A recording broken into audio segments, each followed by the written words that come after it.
C301. Nama, Sekretaris Pria Pribadi Terkuat Penulis. Plus matikan mengatur ulang. Melihat Chen Hao langsung menyalakan mobil dan hendak pergi, Song Yaoyao hampir tercengang. Anda tahu, masih ada orang di depan dan di belakang mobil, tetapi Chen Hao mengemudikan mobil tanpa ragu-ragu, terlepas dari apakah akan menabrak orang. Dalam kesan Song Yaoyao, Chen Hao tidak bisa melakukannya. Tetapi Chen Hao telah melakukannya dengan cara ini. Halus dan tidak ada perasaan yang samar. Sepertinya Chen Hao telah melakukannya lebih dari sekali. Atau dengan kata lain, Chen Hao sama sekali tidak memperhatikan kehidupan orang-orang ini. Tentu saja, itu hanya menurut pendapat Song Yao. Tetapi menurut pendapat Chen Hao, dia baru saja mengonfirmasi satu hal. Faktanya, ketika pihak lain menghentikan mobil tadi, Chen Hao selalu merasa ada yang tidak beres, karena dia selalu melihat ke jalan ketika mengemudi. Namun, ketika pihak lain muncul, dia tidak mengetahuinya. Apa artinya itu? Siapa yang bisa lolos dari pengawasan Chen Hao? Sepertinya orang lain itu jatuh dari langit dan langsung muncul di depan mobil Chen Hao. Awalnya, Chen Hao menyadari bahwa tidak ada desa di depan dan tidak ada toko di belakang.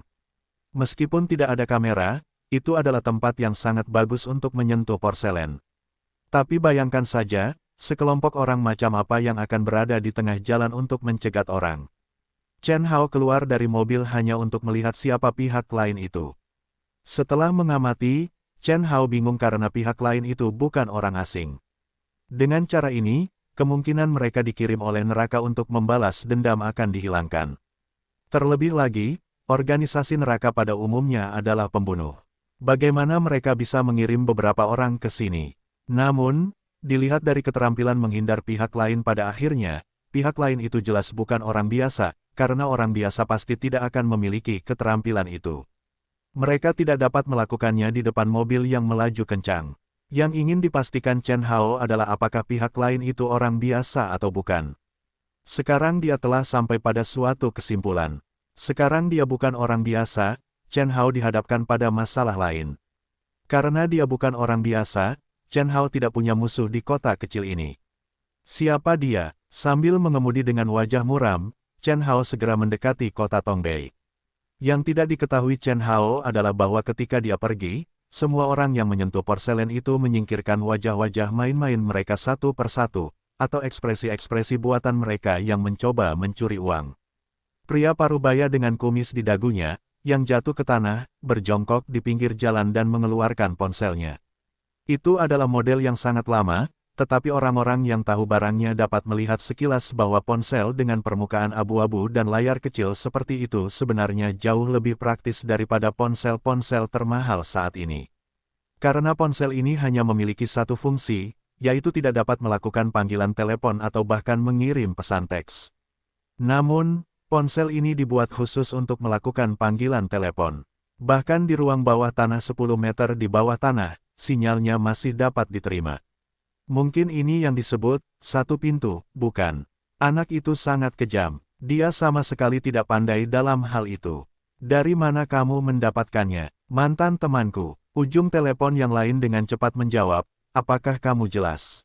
Jelas untuk diuji. Tangan lawan sangat gelap. Tangannya benar-benar berdarah. Baru saja, beberapa saudara hampir jatuh di tangan anak laki-laki ini. Apakah semua orang baik-baik saja? Meskipun khawatir, aku tidak dapat mendengar nada khawatir di ujung telepon yang lain. Itu seperti bertanya apakah ada yang rusak. Tidak, karena ada orang seperti itu, apakah kita akan terus bekerja? Aku yakin akan melakukannya. Aku tidak tahu bahwa hal itu telah disembunyikan di bawah mataku selama ini. Sekarang akhirnya aku mendapat kabar itu. Aku tidak ingin mengungkapkannya. Bagaimana dengan anak itu? Jika pihak lain tidak mengganggu kita, biarkan dia pergi, tetapi jika dia tidak merasa nyaman, maka... Keheningan terjadi di telepon. Butuh waktu sekitar 10 detik untuk mengatakan, bunuh aku. Bagus. Pria berkumis di dagunya menanggapi dengan riang, lalu melambaikan tangannya, dan beberapa dari mereka masuk ke hutan di pinggir jalan. Baik itu lelaki tua atau pemuda yang mengambil gambar tadi, tindakan mereka tidak kalah dengan pemuda berkumis di masa jayanya. Sulit membayangkan bahwa mereka menyembunyikan orang-orang ini di pedesaan. Jika Chen Hao tahu ini, dia akan memiliki penilaian yang lebih tinggi terhadap mereka, bukan? Awalnya, ketika Chen Hao pulang, sudah hampir pukul 1 siang dan dia tinggal di rumah untuk beberapa waktu. Ketika dia meninggalkan kota Tongbei lagi, saat itu hampir pukul 4 sore di musim dingin, pukul 4 atau 5 dapat dianggap sebagai malam. Sepertinya kita harus bergegas, kalau tidak kita mungkin tidak bisa makan malam saat kembali. Selain apa yang terjadi di tengah jalan, hubungan antara Chen Hao dan Song Yaoyao telah berkembang cukup cepat. Menurut ritme saat ini, dalam waktu kurang dari sebulan, mereka dapat melamar, bukan? Melihat wajah Song Yao yang lembut, Chen Hao sedikit mabuk. Aku tidak menyangka bahwa setelah sekian lama, aku akhirnya mendapatkan apa yang aku inginkan di awal. Apakah ini yang disebut tugas kaisar kepada mereka yang ingin melakukannya? Apa yang kamu lihat? Ketika Chen Hao menatapnya, wajah Song Yaoyao memerah lagi. Chen Hao tersenyum dan menoleh ke satu sisi. Tidak apa-apa, aku bertanya-tanya kapan kita bisa menjadi keluarga. Setelah mengucapkan kata-kata itu, Chen Hao secara alami berubah menjadi bahu Song Yaoyao di hari yang gelap. Setelah sekian lama, aku senang kau masih bisa berada di sisiku. Sekarang pikirkanlah, dibandingkan dengan banyak orang, aku sangat bahagia. Sekarang hari mulai gelap, dan lampu jalan tidak menyala. Meskipun beberapa toko telah menyalakan lampu di pelat pintu mereka hanya beberapa tempat, seperti bintang di kegelapan. Mereka masih berada di luar kota, berjalan di sepanjang jalan menuju supermarket terbesar di pusat kota. Inilah perbedaan terbesar antara kota dan daerah perkotaan, karena kemampuan konsumsi orang berbeda, begitu pula lingkungan konsumsi. Ambil contoh kota Tongbei. Sebagai kota miskin yang terkenal di kota Xinhe, daerah paling bising di kota Tongbei adalah supermarket terbesar dan jalan di sekitarnya. Selain tempat-tempat ini adalah desa-desa, hanya di tempat ini Anda dapat merasakan sedikit nuansa perkotaan. Namun, yang membuat Chen Hao merasa paling puas adalah lingkungan sekitarnya. Karena hanya ada sedikit orang, mereka sangat kesepian, yang juga menciptakan lingkungan terbaik bagi mereka. Namun, entah apa yang terjadi pada Song Yaoyao. Sejak Chen Hao mengucapkan kata-kata itu, dia hanya terdiam, seperti orang yang berbeda. Chen Hao mengencangkan pelukannya dan terus membawa Song Yaoyao ke supermarket. Ayo pergi, kita bisa menebus apa yang kurang di masa lalu. Kalau tidak, kita bisa kembali ke kota besok. Ketika Chen Hao selesai mengucapkan kata-kata ini, dia tiba-tiba tertarik oleh suara pertengkaran yang jauh. Anjing ini sangat baik, dia tidak akan menggonggong. Supermarketmu tidak mengizinkannya masuk. Tidak bisakah kamu menaruhnya di sini? Kakak perempuan ini, sungguh tidak boleh. Anjing ini juga terlihat terlalu ganas. Taruh di sini, bagaimana kalau menggigit orang lain? Orang yang berbicara dengan wanita itu mungkin adalah petugas keamanan di area parkir mobil di pintu masuk supermarket. Petugas keamanan muda itu dengan sungguh-sungguh membujuk wanita itu untuk berubah pikiran, tetapi apa yang dia katakan tampaknya sama sekali tidak berguna. Bukankah sudah kukatakan semuanya? Dia sangat baik, dia tidak akan menggigit. Tidakkah kau lihat dia diam saja sekarang? Setelah menarik tali di gagangnya, anjing di ujung tali itu merintih dan menundukkan kepalanya. Dia tampak sangat menyedihkan. Petugas keamanan itu juga seorang pria desa. Orang-orang desa melihat lebih banyak anjing, dan tentu saja mengerti bahwa anjing yang tidak menggonggong adalah yang paling menyakitkan. Gadis itu jelas ingin pergi berbelanja di supermarket, dan dia tidak bisa mengusir orang. Lagi pula, gadis itu terlihat berpakaian sangat bagus. Dia adalah pelanggan besar. Jika dia mengusir pelanggan, dia mungkin tidak dapat mempertahankan pekerjaannya. Tapi itu benar-benar tidak bisa berhasil. Jika kau tidak suka ini, kau bisa kabur. Aku akan membiarkan orang-orang menontonnya dan menjauhkannya dari orang lain. Apakah menurutmu itu baik-baik saja? Bagaimana bisa? Perlakuan seperti ini jelas tidak cocok untuk wanita. Bahkan jika kamu melihatnya, bagaimana jika kamu tidak melihatnya selama beberapa saat dan dicuri oleh orang lain? Dia melirik ke bawah ke arah anjing berkilau yang tergeletak di tanah dengan rambut hitam. Petugas keamanan itu menarik sudut mulutnya dan muntah dalam hatinya. Kakak perempuan, siapa yang berani mencuri anjing sepertimu? Saat Chen Hao melihat wanita itu berdebat dengan petugas keamanan, dia pergi ke sana. Tepat ketika jarak antara kedua belah pihak sekitar 100 meter, anjing di tanah itu mengangkat kepalanya dengan ganas. Sebelum wanita yang menahannya bisa bereaksi, dia menoleh ke arah tali. Tali itu harus ditekuk dan putus. Anjing itu bergegas ke arah Chen Hao seperti orang gila. Petugas keamanan itu melompat di tempat, menunjuk ke anjing itu dan berteriak, "Apa yang aku katakan? Apa yang aku katakan?" Ketika petugas keamanan khawatir dan senang bahwa dia tidak bertemu dengan anjing itu telah bergegas ke Chen Hao. Dipeluk oleh Chen Hao, Song Yaoyao yang tidak tahu apa yang sedang dipikirkannya, langsung dikejutkan oleh anjing itu. Chen Hao menatap anjing itu dengan kedua tangan di bahunya dan lidahnya menetes di seluruh wajahnya. Matanya penuh dengan ketidakpahaman. "Rose, kenapa kamu di sini? Siapa anjing yang datang? Dengan cara ini, siapa orang yang membawa anjing itu ke sini?" Reaksi anjing punggung hitam itu mengejutkan semua orang yang hadir. Pada saat yang sama, dia bahkan lebih gugup. Jika dia tahu bahwa anjing itu dapat memutuskan talinya sendiri, tidak ada yang berani bergabung dalam kesenangan itu. Rose memegang Chen Hao untuk dijilati dengan baik. Setelah menjilati, dia naik ke tanah dan terus mengibaskan ekornya. Sepertinya dia tidak ingin menyerang. Itu membuat orang-orang yang takut dengan ukuran Rose tidak bisa mengerti. Dia mengulurkan tangan dan menyentuh kepala Rose. Melihat Song Yaoyao yang akan takut, Chen Hao menghiburnya, "Tidak apa-apa. Ini adalah anjing yang aku pelihara sebelumnya. Dia sangat pintar dan kuat. Anjingmu." Penampilan Los yang pintar dan jinak benar-benar terlihat seperti anjing Chen Hao. "Tapi bagaimana anjingmu bisa berada di tempat seperti itu? Apa maksudnya? Aku pasti membawanya ke sini." Begitu suara Song Yaoyao jatuh, seseorang segera mengambil bagian kedua dari kalimat itu. Mendengar suara itu, Chen Hao menggelengkan kepalanya sambil tersenyum dan menangis. Tanpa diduga, gadis kecil itu benar-benar melakukan apa yang dikatakannya dan menjelaskan bahwa kereta perang dan kuda akan bertarung dengan Song Yaoyao. Meskipun disukai oleh dua wanita pada saat yang sama adalah impian semua pria, tetapi ketika dua wanita tidak mudah terprovokasi, hal-hal seperti itu, atau berusaha untuk tidak melakukannya dengan baik. "Aku ingat kamu, namamu sepertinya Hem Yao, kan?" Song Yaoyao dapat melihat siapa dia saat pertama kali melihat gadis muda dan cantik yang muncul di depannya. Namun, mengingat apa yang dikatakan Hem Yao sebelumnya, Song Yaoyao berpura-pura terkejut seolah-olah dia melihat seseorang yang seharusnya tidak muncul.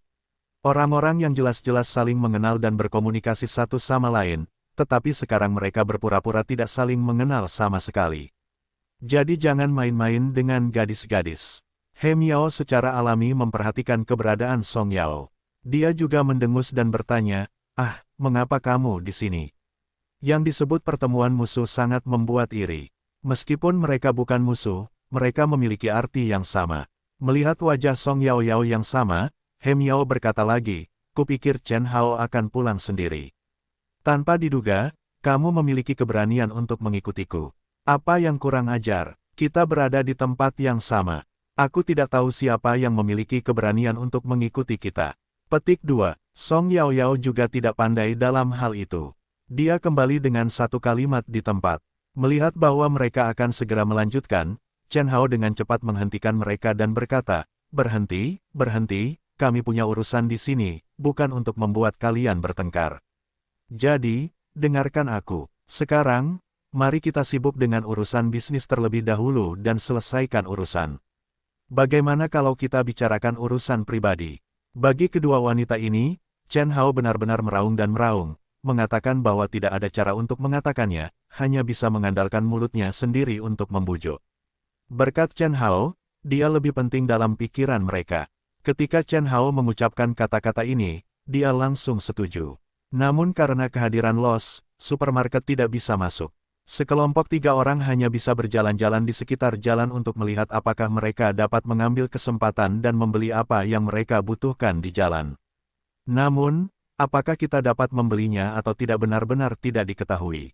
Namun, dalam perjalanan, Chen Hao meluangkan waktu untuk bertanya kepada Hem Yao beberapa pertanyaan, seperti mengapa dia datang ke sini, mengapa Los mengikutinya, dan seterusnya. Mengenai jawabannya, setelah mendengar jawabannya, Chen Hao tiba-tiba menyadari bahwa dia seharusnya tidak menanyakan pertanyaan ini. "Karena aku tidak ingin pulang untuk merayakan tahun baru Imlek, aku menemukan alamat rumahmu dari informasimu, tetapi aku selalu perlu membawa sesuatu saat bertemu orang tuamu untuk pertama kalinya, kan? Aku hanya ingin pergi ke pusat perbelanjaan untuk melihat-lihat. Akhirnya aku menemukan tempat seperti itu. Akibatnya, aku tidak bisa masuk karena Los, tetapi aku beruntung. Setidaknya aku bertemu denganmu. Ya, kamu beruntung, tetapi aku tidak. Setelah mengisi kalimat seperti itu di dalam hatinya, Chen Hao tersenyum sinis dan bertanya dengan santai, apakah kamu berencana untuk pulang untuk merayakan tahun baru Imlek? Jika kamu tidak pulang untuk melihat malam tahun baru, kamu tidak bisa mengatakannya, kan? Tidak masalah. Aku sudah mengaturnya sebelum aku datang ke sini. Mendengar ini, Chen Hao hampir membenturkan kepalanya ke tiang.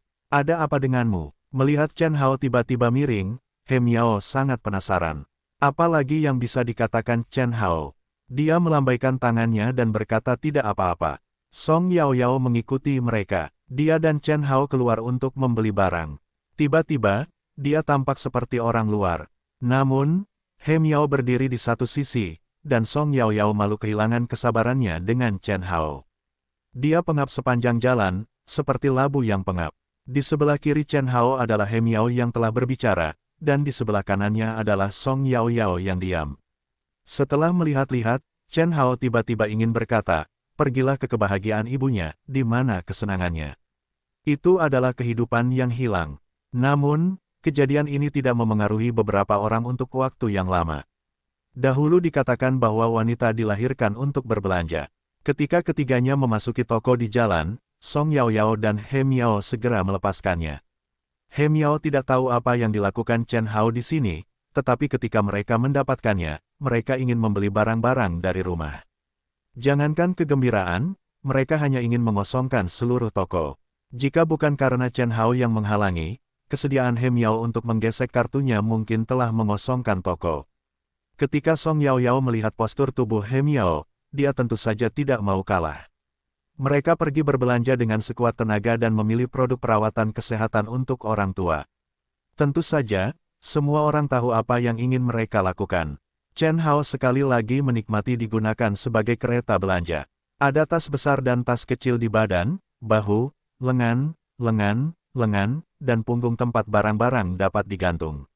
Jika tidak sedikit orang di malam hari, diperkirakan Chen Hao dapat digunakan sebagai barang pameran secara langsung. Ross, yang berada di belakang ketiganya, tidak luput. Dia mengalungkan tas di lehernya dengan beberapa barang kecil di dalamnya. Ketiga orang itu berbelanja sepanjang jalan, tanpa sadar berjalan ke sudut lokasi. Tetapi saat ini, sedang melihat ke bawah untuk mengendus barang-barang di dalam tas, Ross tiba-tiba menggonggong, dan arah gonggongan itu adalah sebuah toko kecil di ujung jalan. Toko itu tidak terlihat seperti toko pakaian. Ada tanda di pintu depan, dengan beberapa kata besar di atasnya, monopoli perangkat keras. Itu sedikit samar di bawah cahaya redup lampu jalan. Rambut Ross meledak dan terus berkibar, seolah-olah ada sesuatu yang membuatnya marah di toko pojok itu. Arah Chen Hao dan ketiga orang itu berada di sebelah selatan toko. Setelah beberapa langkah, mereka hampir sampai di toko. Melihat reaksi Ross yang tidak biasa, Chen Hao berjongkok dan menyentuh kepala Ross. Aku tidak tahu apa yang ada di dalam. Aku heran. Lagi pula, masih ada waktu. Ayo kita pergi dan melihat-lihat. Seharusnya ada bola lampu di toko perkakas. Ngomong-ngomong, beli saja. Mengenai usulan Chen Hao, Song Yao Yao dan He Miao tentu saja setuju satu sama lain. Karena mereka memutuskan untuk pergi dan melihat-lihat, tentu saja mereka tidak akan ragu-ragu. Ketiga orang itu berjalan sambil membawa tas besar dan kecil berisi barang-barang, yang jaraknya tidak beberapa langkah lagi, jadi mereka segera sampai di toko. Ketika dia mendekati toko, Chen Hao dengan tas besar berisi barang-barang tiba-tiba mengerutkan kening. Dia mengulurkan tangan untuk menghentikan mereka. Saat menurunkan barang-barangnya, Chen Hao menghiburnya, kalian berdua tunggu di sini. Aku akan pergi dan melihat sendiri. Mungkin ada beberapa barang kotor di dalamnya. Tidak baik jika kalian menemukannya. Lepaskan semua barang dari tubuhmu dan letakkan di lengan mereka. Ngomong-ngomong, Chen Hao mengambil tas dari leher Ross. Song Yao Yao dan He Miao sedikit bingung. Mereka berdua tidak bisa mengerti mengapa Chen Hao tiba-tiba melakukan ini. Jelas bahwa dia masih sehat sekarang. Bagaimana dia bisa membuat suasana menjadi begitu tegang dalam sekejap mata? Ross menggelengkan lehernya. Setelah terbiasa dengan perasaan tidak ada beban tas, dia mengikuti Chen Hao dan pergi ke toko. Dia masih memiliki suara rengekan di mulutnya. Dia merasa sangat kejam, dan Chen Hao mengerutkan kening. tidak begitu mengerti apa yang sedang terjadi di dalam. Melihat sekeliling, Song Yaoyao dan He Miao berdiri 10 meter jauhnya. Keamanan mereka dapat dijamin sepenuhnya. Namun, Chen Hao tidak tahu apa yang terjadi di dalam sejauh ini. Dia tidak dapat memahaminya untuk sementara waktu, dan tentu saja tidak tahu bagaimana melakukannya. Apa kabar? Apakah ada orang di sini? Ketika dia sampai di pintu toko, Chen Hao mengulurkan tangan dan mengetuk pintu. Akibatnya, toko tempat semua jenis perangkat keras ditempatkan sama sekali tidak ada respons. Ada penjepit dan kabel di mana-mana. Lampu di toko redup, yang membuatnya tampak sangat suram. Tepat saat Chen Hao hendak masuk lebih dalam dan lebih dalam, gema datang dari ruangan. "Kita di sini. Apa yang kamu inginkan?" Dengan suara itu, seorang pria gemuk berlari keluar ruangan. Ketika dia melihat Chen Hao, dia berkata sambil tersenyum, "Aku baru saja makan di kamar. Apa yang kamu butuhkan?" "Oh, aku mau beli 2 bola lampu. Kamu punya, aku mau yang lebih besar derajatnya, terutama yang cahayanya lebih terang." Sambil mengobrol, Chen Hao melihat sekeliling, seakan mencari bola lampu, tetapi sebenarnya mencari tempat aneh di toko itu. Ross mungkin menyadari bahayanya. Ada suara rendah di tenggorokannya. Bulu kuduknya berdiri. Sepertinya dia bisa menyerang kapan saja. "Kalau itu bola lampu, kamu bisa lihat apakah itu akan berhasil." "Oh, anjing yang tampan sekali." Penjaga toko yang gemuk itu baru saja mengeluarkan 2 bola lampu, dan tiba-tiba melihat anjing di belakang Chen Hao. "Kamu tahu, Ross adalah ras murni dengan punggung hitam. Dia hitam legam dan berkilau. Dia sangat kuat. Kalau tidak, Huan Hui tidak akan bertarung dengan anjing ini." "Ya, anjing itu sangat hebat." Ketika Chen Hao sedang berbicara, dia tiba-tiba datang ke sisi lain dan mengulurkan tangan untuk mencengkeram leher sisi lain. Selama dia menangkapnya, pemilik toko yang gemuk itu akan patuh. Namun, yang tidak diduga Chen Hao adalah bahwa pria gemuk ini, yang terlihat sangat gemuk, ternyata sangat sensitif. Sebelum Chen Hao menyentuhnya, dia mencondongkan tubuh ke depan dan menghindari cengkeraman Chen Hao dengan postur yang buruk. "Bagaimana mungkin, Tuan ini? Kita tidak memiliki dendam pada hari kerja, dan kita tidak memiliki dendam dalam kehidupan sehari-hari. Agak tidak biasa bagimu untuk melakukan itu, bukan? Terserah aku apakah itu asli atau tidak." Mata saling menatap darah di celemek masing-masing, mata Chen Hao sedikit menyipit, keluarlah saripatinya. "Aku tidak tahu dari mana darahmu berasal." Nada bicara Chen Hao meledak dengan dingin yang tak terlihat. Wajah pria gemuk itu memancarkan kepanikan yang jelas. Faktanya, darah di celemeknya tidak begitu jelas. Yang bisa disalahkan, kita hanya bisa menyalahkan wawasan Chen Hao yang terlalu sensitif dan tajam. Itu hanya sedikit darah, tetapi Chen Hao dapat melihatnya sekilas. Itu hanya darah hewan, sedikit darah anjing. Tidak perlu terlalu gugup, kan? Meskipun penjelasan pria gemuk itu sangat masuk akal, Chen Hao tetap tidak mempercayainya. Alasan utamanya adalah tempat ini terlihat suram dan tidak seperti tempat biasa. Bahkan jika seseorang mati di sini, Chen Hao berani mempercayainya. Tetapi sekarang mereka mengatakan itu hanya anjing mati. "Kalau begitu, bolehkah aku melihatnya?" Dia mundur selangkah dan membuka tangannya untuk menunjukkan bahwa dia tidak bermusuhan. Pertunjukan seperti ini sangat mudah bagi orang untuk mengendurkan kewaspadaan mereka. Tetapi masalahnya sekarang adalah bahwa gerakan tiba-tiba Chen Hao tadi membuat pihak lain tampak tidak mau mempercayainya. "Tidak mungkin." Dia menggelengkan kepalanya dengan kuat. Penjaga toko yang gemuk itu bersandar dan meletakkan tangannya di belakang meja kasir. Chen Hao mengerutkan kening. Tampaknya pemilik toko yang gemuk itu tidak ingin bertengkar dengan Chen Hao, jadi dia masih membujuk Chen Hao. "Jika kamu tidak merasa bersalah, mengapa kamu tidak berani membiarkanku melihatnya? Jika kamu melihatnya, seharusnya tidak ada masalah. Tidak mengapa, silakan pergi. Tokoku tidak menerima orang sepertimu." Pemilik toko yang gemuk itu mulai mengusir Chen Hao, tetapi Chen Hao juga ahli dalam kematian. Karena pihak lain tidak mau membiarkan diri mereka melihat, mereka harus mengurus makanan dan pakaian mereka sendiri. Sebenarnya, Chen Hao melakukan sesuatu yang tidak biasa, karena Chen Hao datang ke toko seseorang dan berkata bahwa dia sedang membeli barang, tetapi sekarang dia bertanya kepada mereka, siapa yang bisa menanggung hal seperti itu. Oleh karena itu, adalah hal yang wajar jika pemilik menolak untuk membiarkan Chen Hao memeriksanya. Baiklah, saya seorang polisi dari kantor polisi distrik Jiangbei, kota Xinhe. Saya punya informasi yang dapat dipercaya bahwa toko Anda menyimpan narkoba. Mohon bekerja sama dengan penyelidikan saya. Chen Hao merabanya di tubuhnya, tetapi ternyata itu adalah kartu polisi.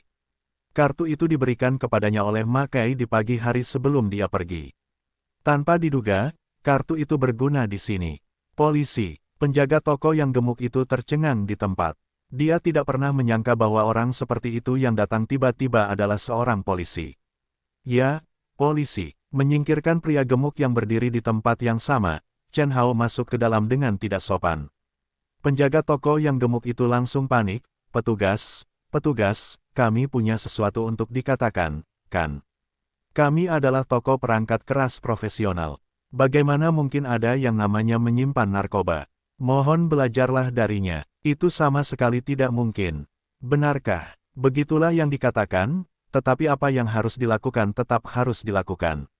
Kemudian, dengan prestise sertifikat polisi ini, Chen Hao memasuki halaman belakang toko perangkat keras ini tanpa kesulitan apapun. Jika Anda tahu benda ini sangat mudah digunakan, Anda harus mengeluarkannya lebih awal. Dengan ide seperti itu, Chen Hao melihat sekeliling. Ketika dia melihat dua helai bulu hitam tergantung di batang pohon di halaman, dia langsung pergi dengan ragu. Karena tidak jauh dari bulu hitam itu, ada panci yang sedang direbus. Apakah ini panci panas? Jadi mengapa kamu begitu gugup? Penjaga toko gemuk yang mengikuti tertawa dan tidak berbicara, sementara Rose berteriak pada bulu di batang pohon. Chen Hao melangkah maju 2 langkah dan menemukan bahwa kedua kulit ini sebenarnya adalah kulit anjing. Dengan kata lain, sebenarnya, rebusan dalam panci ini hanyalah daging anjing. Saat ini, tidak banyak orang yang bisa makan daging anjing di Anansheng, dan mereka harus dikutuk oleh mereka yang mencintai anjing. Tidak heran penjaga toko gemuk itu begitu gugup. Dengan ide seperti itu, Chen Hao melihat sekeliling dan menemukan bahwa tidak ada yang mencurigakan tentang itu. Begitulah cara dia berbalik dan pergi. Penjaga toko gemuk itu menghela nafas tanpa meninggalkan jejak dan melihat ke dinding. Sebelum Chen Hao menoleh, dia memasang wajah tersenyum dan menyuruh Chen Hao pergi dari toko perkakas. Sebelum pergi, dia secara khusus memasukkan 2 bola lampu untuk Chen Hao. Dia tidak menginginkan uang. Chen Hao sangat malu. Dia meletakkan 2 yuan dan pergi. Namun, setelah Chen Hao pergi, dari beberapa sudut gelap toko, seorang pria kecil yang tampak lucu keluar dengan lebih banyak darah di tubuhnya. Penjaga toko yang gemuk itu mengambil celemek dari perutnya, dan ada banyak darah di bawah celemek itu. Warnanya sangat merah dan menyilaukan. Aku tidak menyangka aksinya dihancurkan oleh seekor anjing. Si kecil yang keluar, dari bayang-bayang menyeka darah di wajahnya, tetapi karena tangannya juga berlumuran darah, darah di wajahnya pun semakin banyak. Anjing itu, seberapa sensitifnya dia? Anak itu mengerutkan bibirnya dan tampak tidak senang. Ayah berkata bahwa dia akan membuat masalah bagi Chen Hao sebanyak mungkin, tetapi masalah itu belum juga terjadi. Sebaliknya, dia telah membuat dirinya sendiri banyak masalah. Melirik ke lemari, wajah anak yang tak berdaya itu, senyum di wajah si gendut telah lama tergantikan oleh wajah yang kejam. Karena misi ini gagal, kita hanya bisa mencari kesempatan kedua. Tempat ini sedang terbakar, kan? Terserah padamu. Aku harus mencari cara untuk membunuh Chen Hao. Rambut emas anak-anak itu begitu berkilau dalam cahaya redup, tampak seperti matahari di langit. Jangan pikirkan itu. Kurasa kita harus menahannya untuk sementara waktu. Huaxia adalah tempat yang penuh dengan orang-orang berbakat. Aku tidak tahu kapan kita akan menderita. Aku tidak peduli. Ayahku berkata untuk membunuh Chen Hao. Aku hanya bertanggung jawab untuk membunuh Chen Hao. Selebihnya bukan urusanku. Ming Ming berhasil membunuh orang dewasa yang lebih tua darinya dan tidak tahu berapa usianya, tetapi anak itu bersikap pemarah di sini. Baiklah, baiklah. Pria gemuk itu melemparkan celemeknya ke mayat yang kedinginan di belakang meja kasir.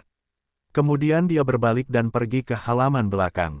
Tubuhnya yang gemuk seperti burung layang-layang. Dia melompat ke lantai 2 dan mengeluarkan senapan runduk hitam. Anak pirang itu tidak tahu di mana menemukan lollipop.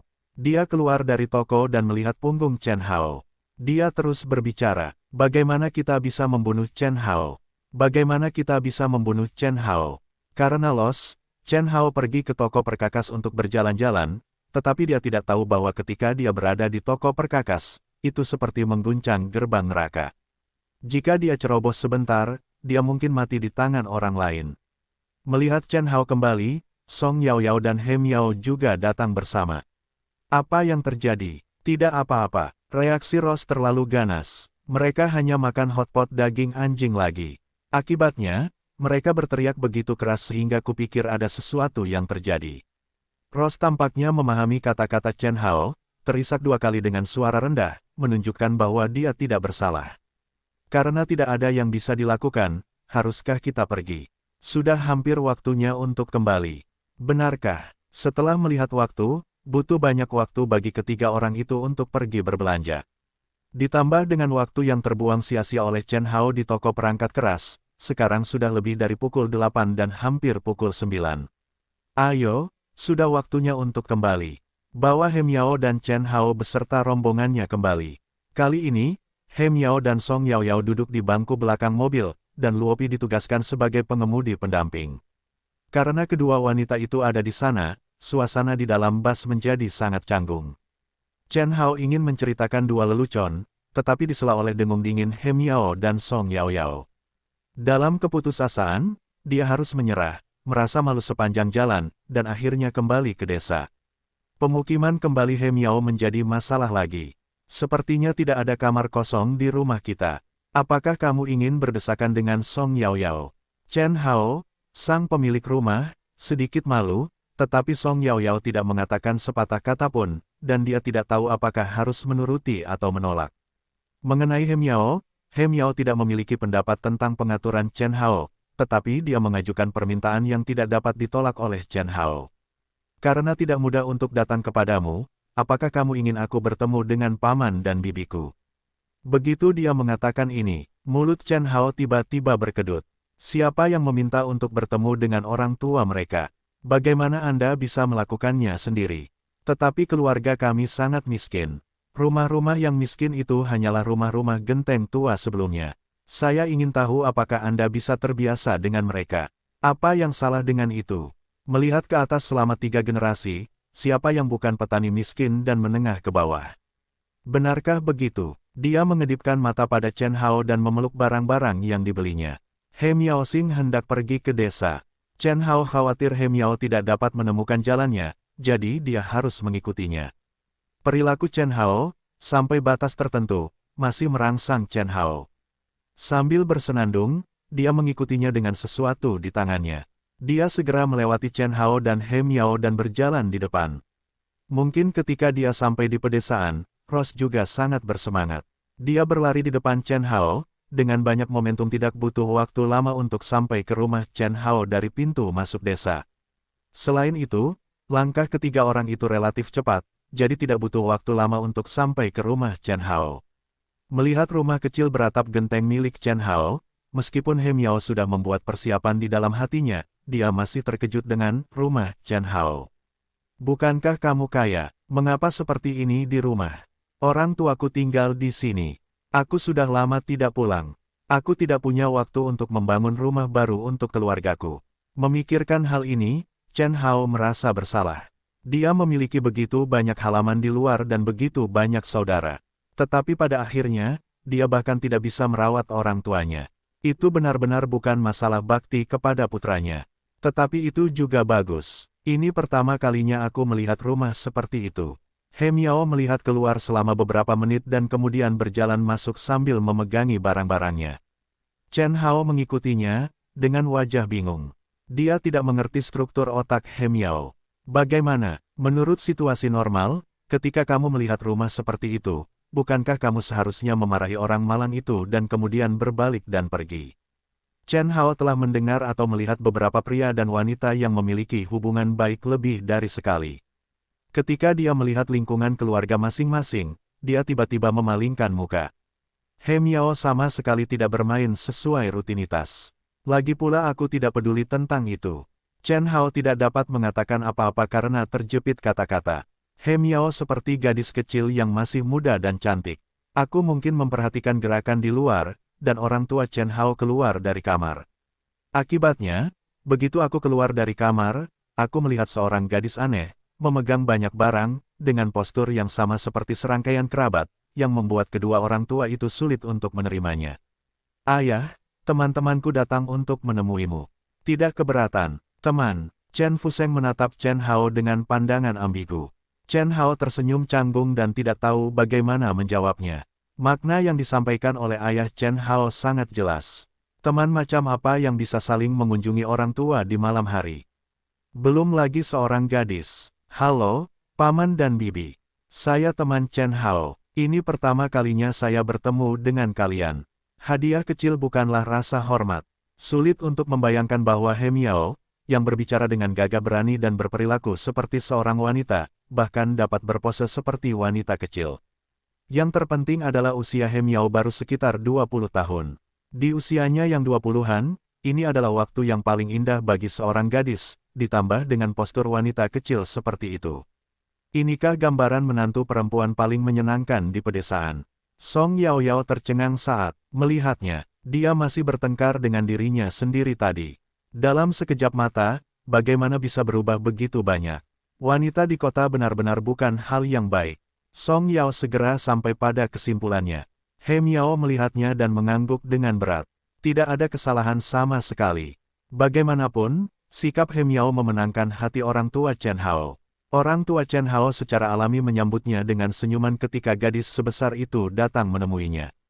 Aku tidak bisa disalahkan. Chen Hao mengikutinya masuk. Ketika dia melewati Song Yaoyao, dia menambahkan kalimat ini.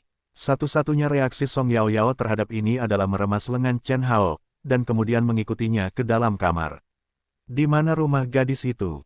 Berapa umurmu tahun ini? Apakah kamu masih sekolah? Penampilan He Miao yang luar biasa membuat Zhou Chuiling sedikit bersemangat. Meskipun Chen Fuseng terus mengedipkan mata padanya, Zhou Chuiling mengabaikannya secara langsung. He Miao tersipu dan menjawab satu persatu. Itu benar-benar seperti menantu perempuan kecil yang datang ke pintu. Melihat ini, Chen Hao tidak merasakan apa-apa, tetapi Song Yaoyao berbeda. Dengan senyuman di wajahnya, Song Yaoyao tampak seperti berada di rumahnya sendiri. Dia pertama-tama membantu Zhou Chuiling menuangkan segelas air, lalu membantu He Miao menuangkan segelas air. Jangan khawatir tentang kondisi rumah yang buruk. Pria yang baik, singkatnya, dia memberikan identitas bahwa dia adalah tuan rumah dan He Miao adalah tamu. Chen Hao memegang dahinya dengan satu tangan dan menatap Song Yaoyao. Dia belum pernah melihat Song Yaoyao mengambil inisiatif sebelumnya. Apa yang terjadi hari ini? Bahkan Zhou Chuiling tidak dapat menanggapi pemandangan saat ini. Di mata Zhou Chuiling, menantu perempuan keluarga Song memang pilihan yang baik untuk menantu perempuannya, tetapi dia tidak tahan dengan Song Yaoyao. Setelah bertahun-tahun berlarian di luar, dia telah memupuk temperamen dan wataknya. Orang ini kuat. Zhou Chuiling khawatir Chen Haozhen tidak dapat menahan Song Yaoyao. Sekarang, saya tidak tahu dari mana putra saya berasal, jadi saya menemukan seorang gadis kecil. Baik itu penampilan atau temperamen, semuanya ada dalam imajinasi Zhou Chuiling. Namun, ketika Zhou Chuiling hendak mencobanya, Song Yaoyao tiba-tiba tampak seperti orang yang berbeda. Benarkah gadis dari keluarga Song juga tertarik pada putranya? Memikirkan hal ini, hati Zhou Chuiling selain terkejut, lebih banyak lagi yang terjepit. Siapa yang tidak ingin putranya memiliki kehidupan yang lebih baik? Ayo, Yaoyao akan duduk dulu. Sudah waktunya hari ini. Teman-teman Xiao Hao ada di sini. Ayo duduk dan mengobrol. Ngomong-ngomong, beritahu aku apa yang telah kamu lakukan di luar. Ketika kamu sudah tua, kamu selalu ingin keluar untuk melihat-lihat, tetapi kamu tidak bisa lari. Aku hanya bisa mendengar dari kalian anak muda. Dia melambaikan tangan dan mempersilakan mereka berdua duduk di sampingnya. Zhou Chuiling melihat ke kiri dan ke kanan, dan dia sangat puas. Ia tak pernah menyangka anaknya masih bisa menikmati perlakuan sebagai salah satu dari dua orang. Kedua gadis itu saling memandang dan melihat semangat juang di mata masing-masing. Tokoh utama dalam masalah ini, Chen Hao, diseret ke halaman oleh Chen Fuseng. Jangan salahkan ibumu. Berapa umurmu sekarang? Sudah waktunya untuk memulai sebuah keluarga. Jika kalian menjadi sebuah keluarga, kita tinggal menunggu untuk punya cucu. Bukan itu maksudku. Aku tahu ibuku baik untukku, tetapi kedua gadis di ruangan ini. Itu bukan lampu hemat bahan bakar. Di paruh kedua kalimat ini, Chen Hao tentu saja tidak mengatakannya. Jelas tidak pantas baginya untuk mengatakan hal-hal ini kepada ayahnya yang sudah tua. Percakapan berlanjut di dalam ruangan. Sementara Chen Hao duduk diam di halaman, mendengarkan tawa yang keluar dari ruangan. Jelas, otaknya tidak bisa berputar. Tidak pernah terlintas dalam benaknya bahwa keadaan akan menjadi seperti ini. Setelah sekitar setengah jam, Zhou Chuiling memanggil di dalam ruangan, "Xiao Hao, kemarilah dulu." Mendengar tangisan ibunya, Chen Hao bangkit dan masuk ke dalam ruangan. "Baru saja Miao Miao mengatakan kepadaku bahwa ini mendesak dan tidak ada tempat tinggal. Kalau tidak, kalian berdua akan bertahan di rumah ini. Ayahmu dan aku akan menginap di rumah Paman Mujiang. Apa maksudmu?" Chen Hao tidak begitu mengerti perkataan ibunya. Baru saja, dia tidak punya pikiran apapun tentang mereka. Tentu saja, dia tidak tahu apa yang dikatakan ketiga orang itu. Sekarang ketika dia mengatakan hal-hal ini pada dirinya sendiri, Chen Hao tidak dapat memahami bagaimana hal-hal itu berkembang. "Kamu terburu-buru untuk kembali. Hari ini, sesuatu terjadi lagi. Aku tidak membersihkan kamarmu untukmu. Jika kamu ingin beristirahat di rumah pada malam hari, ayahmu dan aku hanya bisa keluar dan mencari tempat untuk beristirahat." Bagaimana mungkin? Sebelum Chen Hao bisa berbicara, He Miao telah menghentikannya. "Atau biarkan aku pergi keluar dengan Chen Hao." "Tidak, tidak. Saat pertama kali pulang, kamu harus istirahat di rumah. Itu kebiasaan orang desa. Jangan pedulikan. Itu kesepakatan. Kalian berdua akan istirahat di rumah. Ayahmu dan aku akan menginap di Paman Jiang selama 1 malam." Dari perkataan ibunya, Chen Hao bisa mendengar sesuatu. "Ibu, jelas dia ingin membantu dirinya sendiri dan He Miao. Tapi sekarang masalahnya adalah ada Song Yao yang duduk di sebelahnya. Bagaimana semuanya bisa berjalan lancar?" Benar saja, sebelum dia selesai berbicara, Song Yao menimpali, "Kita masih punya kamar kosong, lalu membiarkan He Miao tinggal di rumahku selama 1 malam. Bukankah Xiao Hao tidak punya tempat tinggal?" Meskipun Zhou Chuiling belum mengalami badai besar, kebijaksanaan orang desa tidak bisa diremehkan. Rencana Song Yao tidak berhasil. Dia melihat He Miao yang khawatir dengan Chen Hao dan berkata, "Baguslah. Kamu dan Paman Chen datang ke rumah kami dan biarkan He Miao tidur di kamarku. Chen Hao dan aku di sini. Kamu harus pulang, bukan?" Terlebih lagi, ketika teman-teman Xiao Hao datang menemuinya, bagaimana mereka bisa membiarkannya beristirahat di tempat lain? Dengan senyum di wajahnya, Zhou Chuiling menatap Song Yao sambil tersenyum, dan Song Yao sudah sedikit gelisah. Bagaimanapun, Chen Hao tidak bisa menghabiskan malam di kamar yang sama dengan He Miao. "Aku tidak peduli. Bagaimanapun, aku sudah pulang. He Miao Du, Chen Hao dan aku akan beristirahat di rumah. Aku akan kembali besok." "Baiklah, itu yang terbaik." Tampaknya yang ditunggu Zhou Chuiling adalah kata-kata Song Yao. Ketika Song Yao berbicara, dia langsung menjawabnya, yang membuat Song Yao berdiri di tempat yang sama. "Kalau begitu, kamu bisa istirahat malam ini. Aku akan pergi ke rumahmu bersama Paman Chen dulu, dan aku akan merepotkan Lao Song. Aku benar-benar minta maaf." Tanpa memberi Chen Hao kesempatan untuk berbicara, Zhou Chuiling langsung mengatur semuanya. "Karena kamu bisa membicarakannya, mengapa kamu memanggilku untuk masuk? Di lubuk hatiku, ibuku sangat baik padaku, bukan? Untuk menikmati kebahagiaan semua orang, aku bahkan harus pergi ke rumah orang lain untuk beristirahat di malam hari. Ini adalah ibu yang sebenarnya." He Miao tidak pernah mengatakan apapun dari awal hingga akhir, tetapi biarkan Zhou Chuiling yang mengaturnya. Sebaliknya, perilaku seperti ini membuat Zhou Chuiling lebih puas. Song Yao melihat hal-hal ini di matanya dan merasa cemas di dalam hatinya. Dia terus berkembang sesuai dengan ritme ini. Dalam beberapa hari, He Miao akan merebut posisinya di istana utama, kan? Tampaknya itu adalah pihak, siapa yang kalah dan siapa yang menang. Apakah itu semua malam ini? Aku tidak akan mundur. Song Yao diam-diam mengepalkan tinjunya.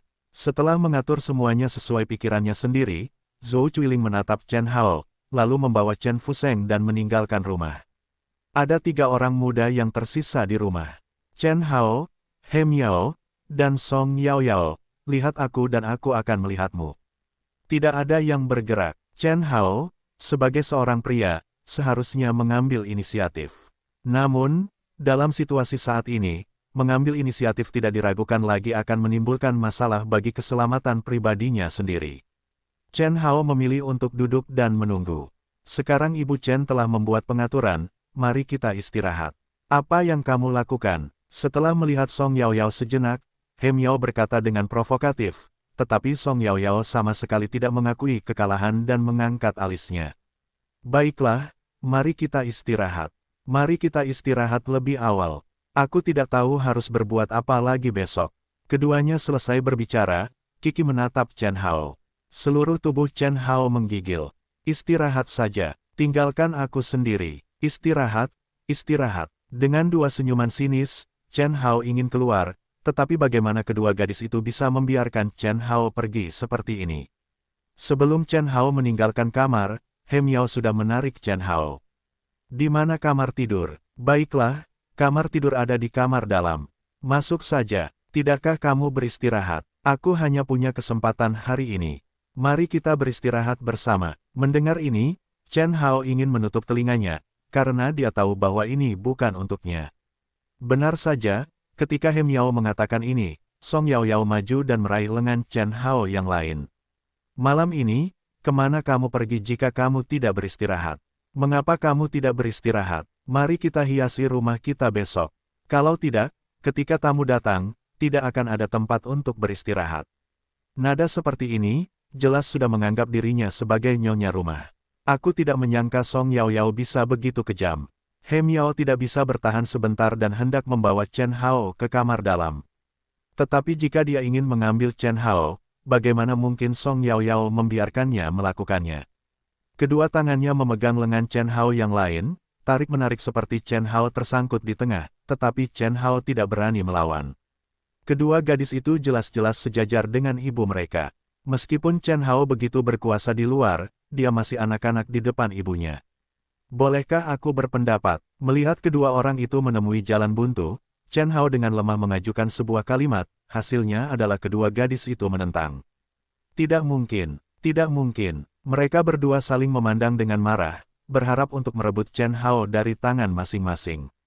Tidak jelas apakah hal-hal telah berkembang ke titik ini, Chen Hao juga penuh dengan ketidakberdayaan, aku bilang kalian berdua, hampir Tangannya mengeras. Bagaimana mungkin kekuatan kedua gadis itu bisa dibandingkan dengan Chen Hao, dan dia langsung ditarik ke depan Chen Hao, kita istirahat saja malam ini, tidak ada pikiran apa-apa, kan? Mendengar Chen Hao mengatakan kata-kata seperti itu, keduanya agak sulit untuk menerimanya. Qi menatap Chen Hao, tetapi dia tidak berbicara. Kalau begitu, aku akan menganggapnya sebagai persetujuanmu.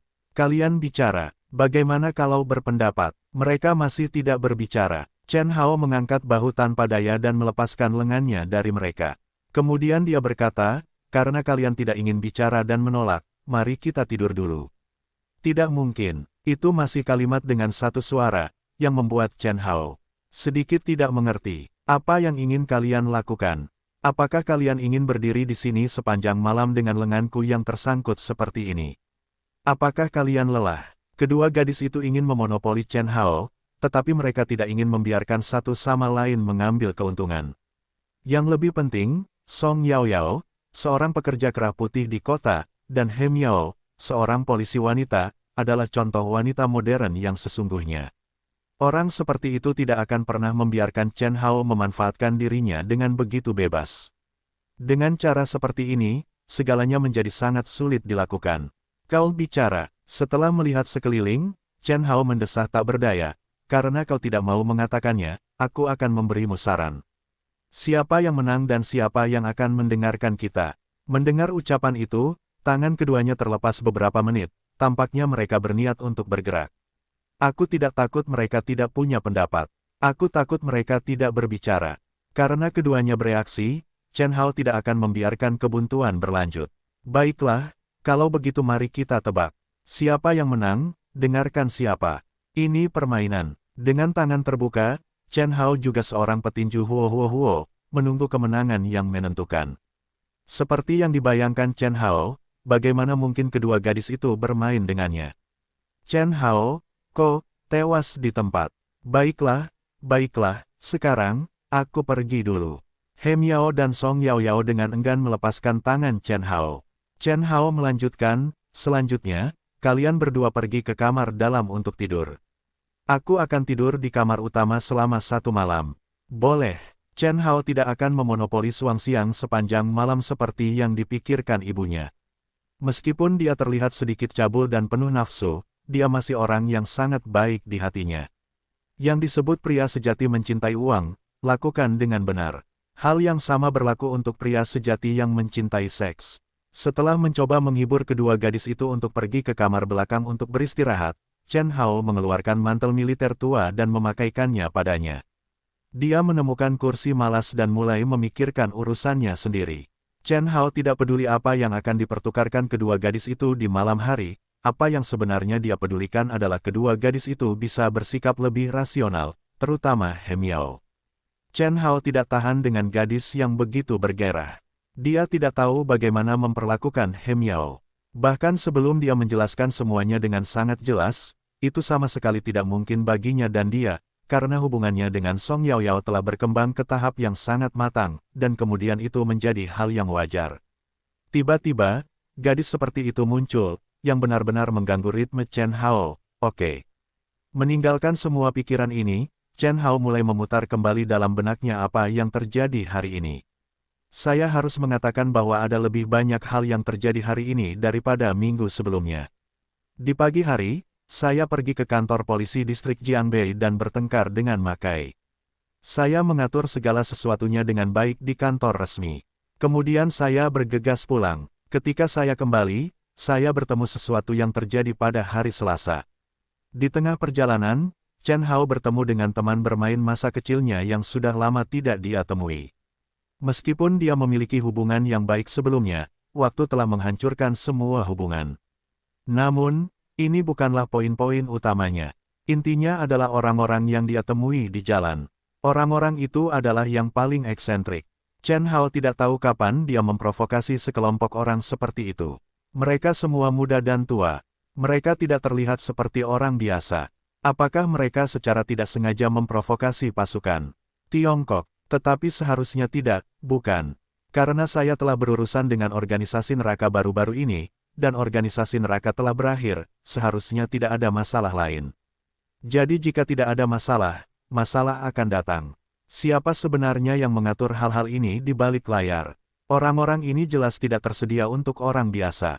Kemudian, selain masalah ini, Chen Hao memiliki hal lain yang sangat membingungkan. Itu adalah toko perangkat keras. Ketika pertama kali masuk, Chen Hao memang mencium bau darah yang kuat, tetapi penjaga toko yang gemuk menjelaskan bahwa dia sedang makan daging anjing. Jika dia hanya makan daging anjing, maka daging anjing itu telah dimasak. Dari mana bau darah itu berasal? Yang tidak begitu dipahami Chen Hao adalah mengapa Los merenung begitu banyak. Awalnya, Chen Hao mengira itu adalah 2 anjing hitam. Tetapi kemudian, dia berpikir bahwa tidak peduli seberapa pintar Los, dia tidak mungkin begitu pintar sehingga jenisnya sendiri terbunuh. Dia tahu semuanya dan menggonggong liar. Dan darah orang lain, bahkan jika Chen Hao tidak peduli dengan detail ini pada saat itu, tetapi kemudian berpikir, sama sekali tidak mungkin itu adalah darah anjing seperti yang dia katakan. Dengan cara ini, hanya ada satu penjelasan. Pihak lain memang membunuh orang, tetapi siapa yang membunuh mereka dan di mana mayatnya disembunyikan. Karena Chen Hao tidak menganggapnya terlalu serius, dia memberi pihak lain kesempatan untuk menutupinya. Setelah mengetahui hal-hal ini, satu-satunya perasaan Chen Hao adalah bahwa dia tampaknya jatuh ke dalam beberapa misteri secara tidak sadar. Namun, Chen Hao masih tidak tahu apa benda-benda ini, tetapi yang pasti semuanya saling terkait.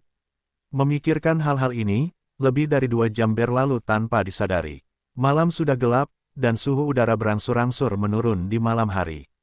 Meskipun dia berada di dalam kamar, Chen Hao masih merasakan dinginnya udara. Memikirkan orang tuanya yang tinggal di rumah seperti itu selama beberapa tahun, setiap musim dingin seperti ini, hati Chen Hao sedikit masam. Mereka berdua benar-benar membayar terlalu mahal untuk diri mereka sendiri. Dengan ide ini, pikiran Chen Hao juga kabur, samar-samar memiliki perasaan ingin tidur. Namun, tepat ketika Chen Hao hendak tertidur, di halaman, Rose melolong, yang langsung membubarkan piyama Chen Hao. Apa yang akan kamu lakukan malam ini? Apakah kamu ingin orang-orang beristirahat? Sambil bergumam, Chen Hao bangkit dan pergi keluar. Ketika Rose mendengar suara pintu terbuka, dia segera mengulurkan tangan ke arah Chen Hao dengan mengibaskan ekornya. Ada suara lemuhan pelan di tenggorokannya, seakan-akan dia juga tengah mengeluh tentang orang yang membuat keributan itu. 306. Nama, Sekretaris Pria Pribadi Terkuat Penulis. Plus matikan mengatur ulang. Chen Hao sendirian dengan senter, mengenakan jaket berlapis katun untuk mendorong pintu keluar. Musim dingin yang dingin di tengah malam ini berisik. Hantu apa? Apakah itu pencuri? Setiap keluarga menyimpan banyak barang tahun baru selama malam tahun baru, dan ternak dalam keluarga juga digemukkan. Pada malam tahun baru, akan ada pencuri yang pergi ke pedesaan untuk mengunjungi keluarga dan menatap barang-barang tahun baru untuk mendapatkan keuntungan besar. Chen Hao mencibir, pencuri itu tidak punya mata. Dia datang ke rumah direktur kantor polisi. Semua kota praja di sekitar sini tahu bahwa Chen Hao adalah direktur kantor polisi setempat. Pencuri lokal tidak berani membuat keputusan sendiri. Dia berpikir bahwa jika mereka adalah pencuri, mereka pasti dari tempat lain. Para bandit yang melakukan kejahatan di tempat lain biasanya dilakukan oleh geng, dan para bandit ini semuanya miskin, jadi mereka pemberani, kejam dan sering membawa senjata. Mematikan saat melakukan kejahatan. Begitu mereka ditemukan, mereka cenderung melawan. Memikirkan hal ini, Chen Hao datang ke belakang rumah dan menemukan tongkat yang kuat untuk dipegang di tangannya. Karena senjata dan pelurunya tidak diperbolehkan dibawa pulang, dia hanya bisa menggunakan ini sebagai senjata. Sambil memegang tongkat, Chen Hao mematikan senter. Di bawah sinar bulan, dia meraba-raba dengan hati-hati menuju halaman belakang. Alasan dia mematikan senter adalah karena dia tidak ingin mengganggu pencuri. Karena dia ingin menangkapnya, dia harus menangkapnya. Jika pencuri itu lolos dari tangannya sendiri, wajahnya sebagai kepala kantor polisi tidak berkilau. Ketika dia datang ke halaman belakang, Chen Hao berjongkok di samping kandang kayu bakar dan mendengarkan dengan saksama. Suasana sunyi dan tidak ada gerakan. Apakah pencuri itu melarikan diri? Atau apakah aku salah dengar? Chen Hao berpikir dan menunggu dengan sabar. Waktu seperti ini paling membutuhkan kesabaran. Kedua belah pihak berada dalam kegelapan. Siapa yang bisa lebih tenang, siapa yang bisa memimpin untuk saling menemukan, ini juga semacam permainan. Saat angin dingin bertiup, Chen Hao menahan napas dan menahan dingin yang menusuk. Untungnya, dia kuat dan kuat. Selain itu, dia baru saja keluar dari selimut dan masih hangat. Dia akan baik-baik saja untuk sementara waktu dan setengah. Sulit untuk mengatakannya untuk waktu yang lama. Sekitar 10 menit kemudian, Chen Hao merasa kedinginan, tetapi dia masih tidak rileks, karena dia tahu bahwa dia tidak tahan dengan dingin. Para pencuri itu pasti lebih sengsara dan harus bertahan. Dengan cara ini, setelah sekitar 10 menit, telapak kaki Chen Hao dingin dan kakinya hampir mati rasa. Pada saat ini, ada gerakan lagi. Hanya suara samar yang datang dari arah gunung belakang, yang jelas-jelas sengaja disembunyikan. Namun, di malam yang dingin dan sunyi, Chen Hao masih dengan jelas membedakan arah suara itu. Akhirnya aku tidak bisa menahannya, pencuri kecil. Kakek polisimu ada di sini. Sambil mencibir, Chen Hao menggerakkan tangan dan kakinya, membawa tongkat, dan diam-diam menuju gunung belakang. Chen Hao berhenti beberapa langkah di sepanjang jalan, memanfaatkan pepohonan dan gundukan tanah sebagai tempat berlindung, dan malam sebagai tempat berlindung. Aku yakin bahwa keberadaannya belum ditemukan oleh pihak lain, karena suara halus itu menjadi semakin jelas, semakin dekat dan dekat dengannya, dan tidak berhenti sama sekali. 10 menit kemudian, ketika Chen Hao tiba di cekungan berumput di gunung belakang, suara itu dekat dengannya, dan dia dapat dengan jelas membedakan bahwa itu adalah suara menggali dengan cangkul. Apa yang kamu gali di sini di tengah malam? Ini jelas bukan tengah malam. Kepekaan karir Chen Hao sebagai tentara bayaran membuatnya menyadari bahwa ada yang salah dengan dirinya. Sekarang musim dingin, dan para petani telah tinggal di ladang untuk waktu yang lama. Selain itu, saat itu tengah malam, dan masih di tanah tandus di pegunungan di belakang rumahnya. Ini tentu tidak biasa. Secara umum, hanya ada 2 kemungkinan untuk menggali di tengah malam. Yang pertama adalah mengubur sesuatu yang rahasia, seperti mayat. Yang kedua adalah menggali sesuatu dari tanah, seperti barang curian yang dikubur di sini terlebih dahulu. Chen Hao memikirkannya, tidak ada apapun di tanah tandus di gunung belakangnya ini. Apakah seseorang yang telah mengubur barang curian di sini dan sekarang datang untuk mengambilnya? Tidak mungkin. Kapan itu dikubur? Jika tidak mengambil barang curian, apakah itu mengubur mayat? Dia dengan hati-hati bersembunyi di jerami, mengintip keluar, dan melihat ke lembah di bawah sinar bulan. Pengemudi kursi belakang hanya melihat 5 atau 6 orang menyekop sekitar 20 kaki dari pohon besar. Salah satu dari mereka sangat mengenal sosok itu. Dia berdiri di bawah pohon besar dan menunjuk ke orang lain seolah-olah dia sedang menuntun orang lain. Sisanya menggali lubang dengan cangkul dan sekop, menggali seperti lubang. Apa yang dilakukan orang-orang ini? Chen Haodun bingung ketika melihatnya. Dia mengamati dengan saksama bahwa tidak ada karung dan kotak besar di sekitar orang-orang ini. Kita dapat menyimpulkan bahwa mereka tidak hanya mengubur mayat. Apa yang mereka gali di tanah kosong ini di tengah malam?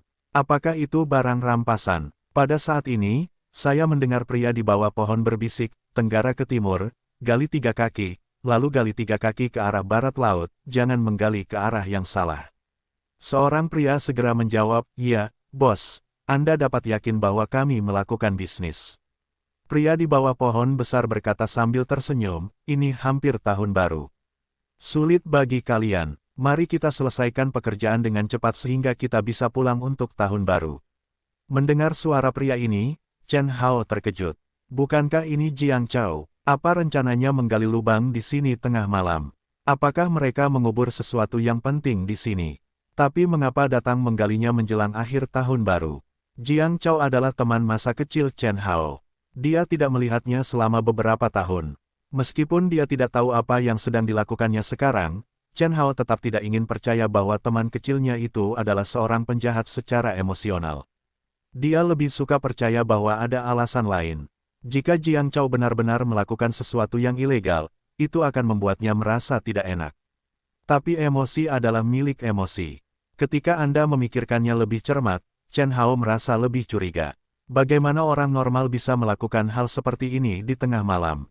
Mungkin Jiang Chao dan gengnya benar-benar mengubur beberapa barang curian di sini. Sekarang hampir hari tahun baru. Mereka pikir mereka akan menjual barang curian untuk tahun baru yang baik. Memikirkan hal ini, Chen Hao menjadi tenang dan tidak menakuti ular itu. Dia berencana untuk menunggu mereka mengambil barang curian itu dan kemudian menangkap mereka. Itu hanya masalah. Dia tidak memiliki senjata di tangannya sekarang, dan 5 atau 6 orang di sisi lain. Dia memiliki semua peralatan sekop dan sekop. Dia memegang tongkat seorang diri, dan sulit untuk menangkap orang-orang ini. Bahkan jika pencuri itu bukan lawannya, jika dia pergi dengan cara yang besar, dia tidak dapat menangkap begitu banyak orang. Kita harus menemukan cara. Sudah terlambat untuk memanggil bala bantuan. Butuh setidaknya beberapa jam bagi orang-orang yang bertugas di kantor polisi untuk sampai di sini. Saat itu, mereka mungkin sudah lama pergi. Selain itu, mereka tidak membawa ponsel mereka ketika mereka keluar. Jika mereka kembali untuk mengambil ponsel mereka, apa yang akan mereka lakukan jika mereka mengambil kesempatan ini untuk menyelinap pergi? Memikirkan hal ini, Chen Hao tidak bisa menahan cemberut. Tiba-tiba, dia mengulurkan tangan dan menyentuh sesuatu di jaket berlapisnya. Dia mengeluarkannya dan sangat gembira. Ternyata dia bermain petasan dengan beberapa anak tetangganya di siang hari. Anak-anak itu memberinya guntur babi hutan. 3 sisanya tidak berguna, jadi dia memasukkannya ke dalam sakunya. Sekarang mereka dapat digunakan secara luas. Ranjau babi hutan adalah sejenis senjata nuklir dalam petasan. Ketebalannya seperti ibu jari orang dewasa dan panjangnya 1 inci. Meskipun kecil, itu sangat kuat.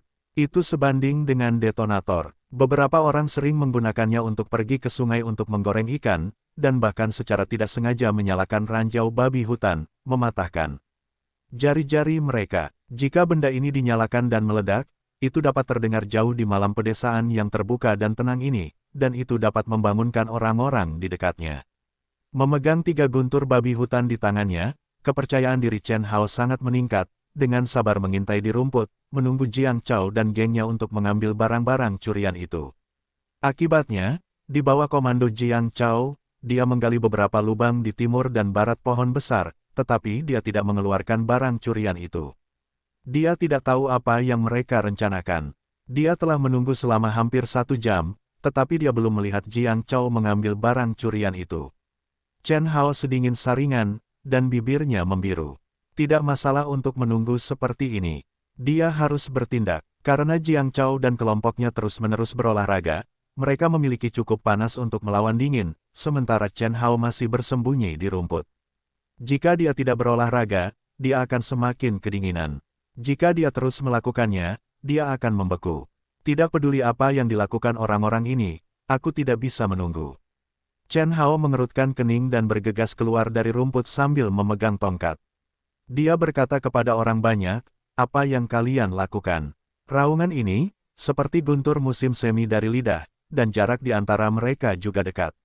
Tiba-tiba, geng Jiang Chao terkejut. Salah satu dari mereka panik dan mencangkul dengan sekop dan melihat ke arah Moses Chan.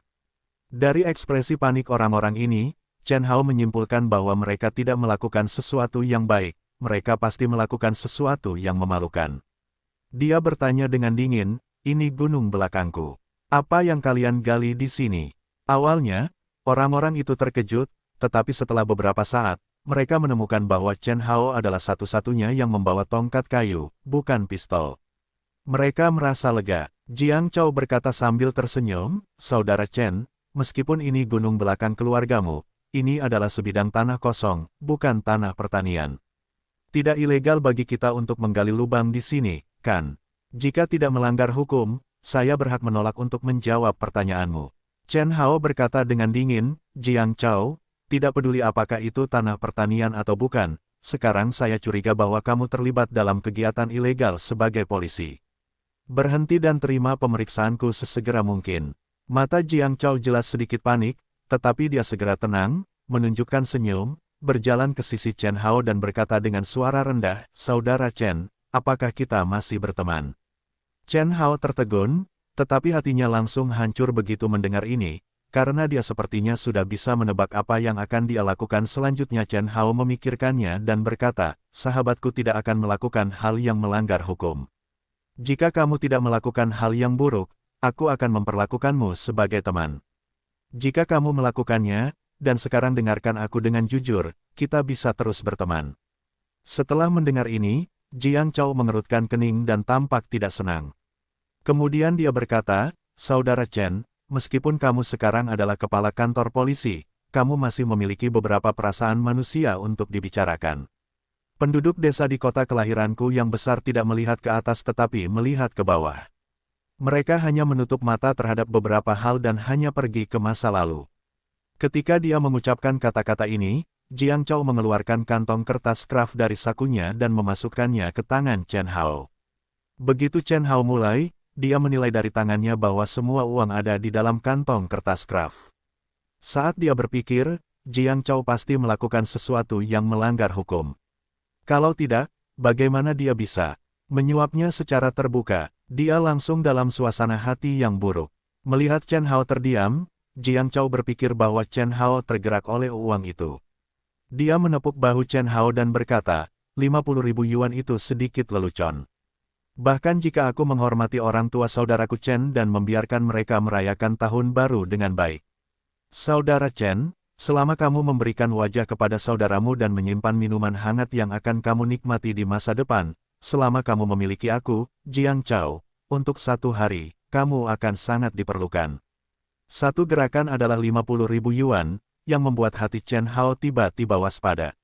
Jumlah pencuri biasa yang melakukan kejahatan adalah sekitar 20.000 yuan, bahkan jika itu terlalu banyak. Beberapa pencuri akan mendapatkan puluhan ribu yuan bahkan jika mereka berjuang untuk hidup mereka, dan mereka harus pergi ke ujung dunia. Akhirnya, mereka akan dikirim ke sel, tetapi mereka tidak akan begitu murah hati. Jadi sepertinya Jiang Chao bukan pencuri kecil biasa, dia adalah bisnis besar. Selain itu, uang itu jelas disiapkan sebelumnya. Artinya, Jiang Chao telah lama berharap untuk bertemu Chen Hao, dan uang itu disiapkan untuknya. Ini menunjukkan bahwa Jiang Chao telah lama berfokus pada tanah tandus ini. Namun, rahasia menakjubkan apa yang tersembunyi di tanah tandus ini. Chen Hao mengambil uang itu dan mengalihkan pandangannya ke lubang-lubang yang telah digalinya. Dia melihat bahwa kelompok itu telah menggali total 7 atau 8 lubang. Lokasi lubang-lubang ini tersebar dan tidak teratur. Setiap lubang hanya berukuran 1 kaki persegi. Dihitung dari tumpukan tanah di dekatnya, mereka tidak menggali terlalu dalam. Jika mereka menyembunyikan sesuatu di sini, mengapa mereka menggali begitu banyak lubang? Apakah karena terlalu banyak barang yang terkubur? Namun, Chen Hao melihat sekeliling dan tidak menemukan apapun yang telah diambil. Kecuali beberapa alat penggali, tidak ada apa-apa, yang berarti mereka belum menemukan apa yang mereka inginkan. Dengan cara ini, hanya ada satu kemungkinan yang tersisa. Orang-orang ini tidak tahu di mana barang-barang dikubur. Setelah memikirkannya, Chen Hao mengembalikan kantong kertas kraft itu ke tangan Jiang Chao dan berkata dengan suara yang dalam, "Jiang Chao, apa yang sedang kamu lakukan?" Sejujurnya, menurutku dalam perasaan kita di masa lalu, kita mungkin menganggapnya enteng. Jika kita tidak jujur, kita tidak akan berteman di masa depan. Wajah Jiang Chao berubah begitu melihatnya. Dia tahu bahwa angan-angannya telah gagal, dan dia sedang terburu-buru. Saudara Chen, sekarang jam berapa? Segala sesuatu di dunia ini palsu. Hanya uang kertas yang asli. Ada berbagai macam orang di dunia, tetapi tidak ada seorang pun yang tidak bisa bergaul dengan uang. Mengapa Anda menderita? Itu tidak kurang dari gaji Anda dalam 1 tahun, dan itu hanya hadiah pertemuan. Kami tidak ingin Anda bekerja sama dengan kami, asalkan Anda membuka dan menutup mata. Di masa depan, tidak akan ada kekurangan bakti pada hari tahun baru. Kami akan menyimpan minyak lemak Anda selama 1 tahun. Petik 2. Chen Hao menggelengkan kepalanya dan berkata, "Jiang Chao, apakah Anda sudah mengenal saya lebih dari 10 tahun? Apakah Anda tidak tahu siapa saya hari ini? Apakah Anda pikir saya seorang pecinta uang?" Hati Jiang Chao hancur ketika mendengar ini. Dia sedikit kesal, terutama ketika dia tidak bisa mengalahkan Chen Hao di depan bawahannya dan kehilangan muka bosnya. Dia langsung marah dan berkata, "Chen Hao, jangan jadikan bulu ayam sebagai anak panah. Bukankah kamu hanya seorang kepala kantor polisi kecil? Kamu siapa?" "Aku, Jiang Chao, tidak main-main selama bertahun-tahun ini. Bahkan anggota Biro Kota Praja pun pernah makan malam denganku. Aku memberimu wajah yang mengagumimu. Jangan sok tahu. Tidak tahu malu memberi wajah padamu." Ketika mendengar Jiang Chao mengucapkan kata-kata seperti itu, Chen Hao dipenuhi dengan emosi.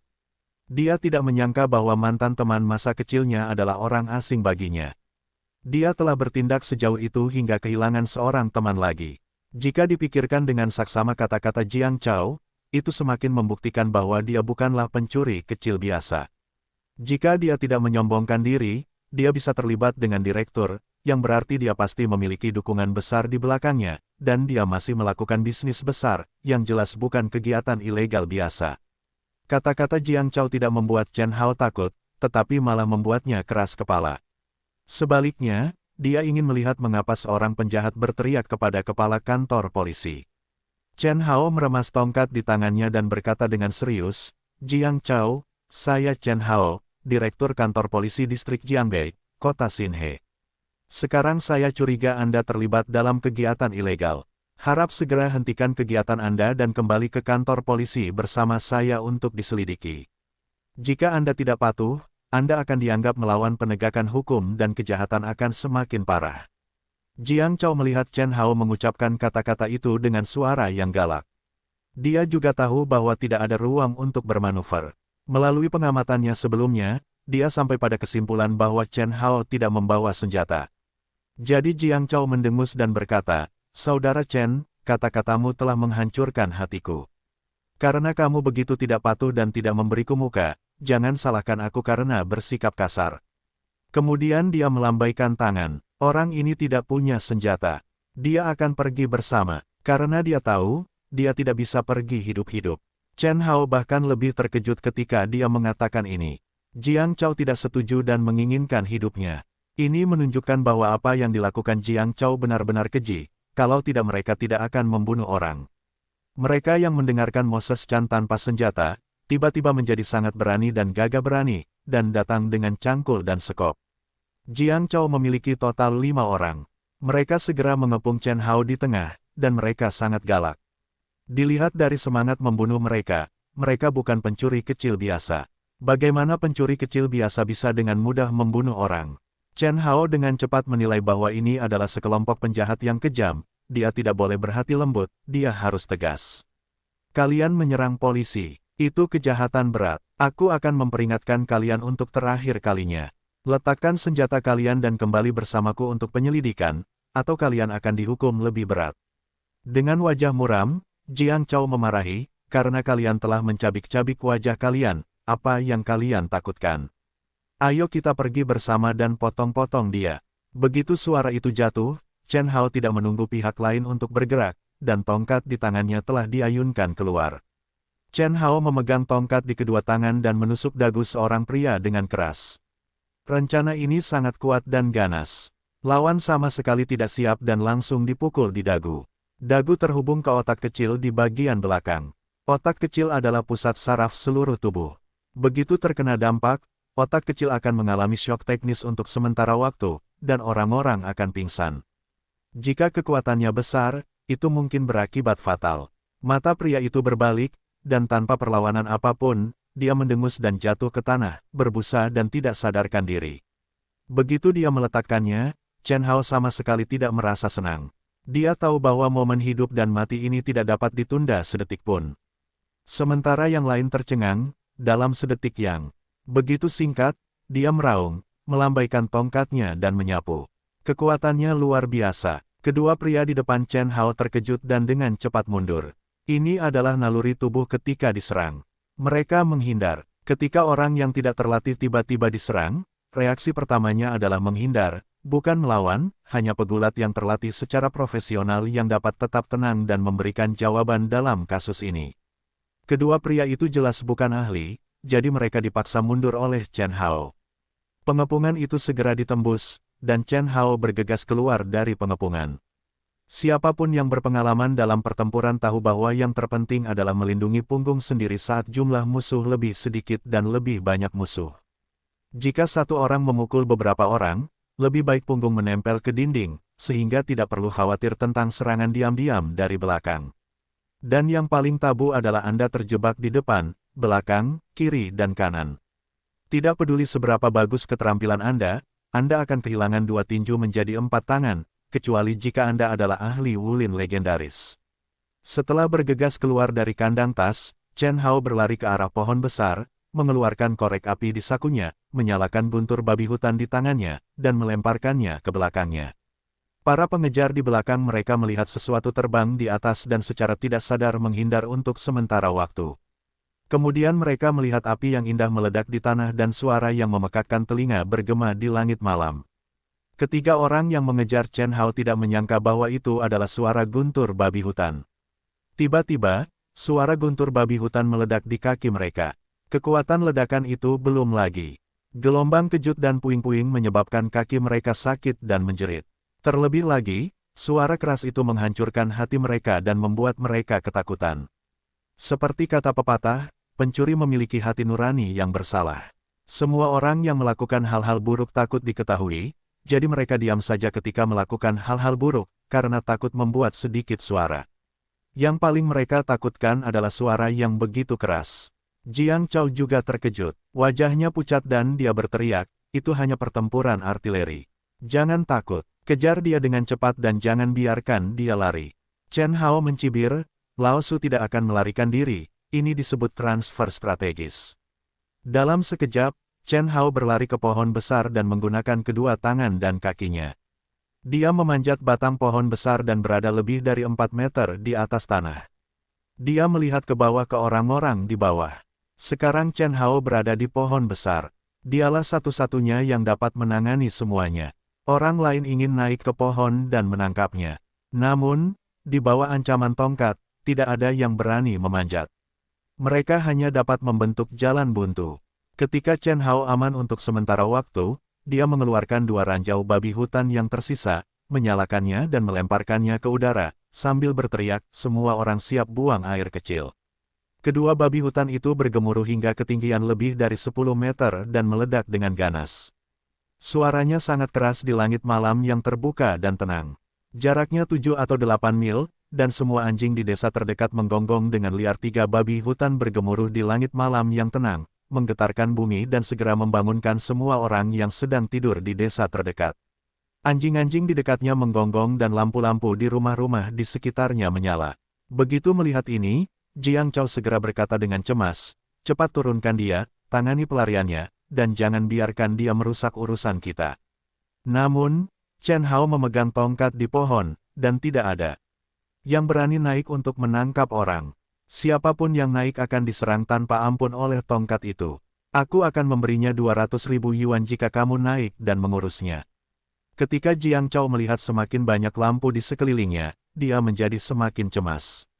Dalam kecemasannya, dia hanya bisa menggunakan jurus ini, yang juga merupakan jurus yang paling efektif.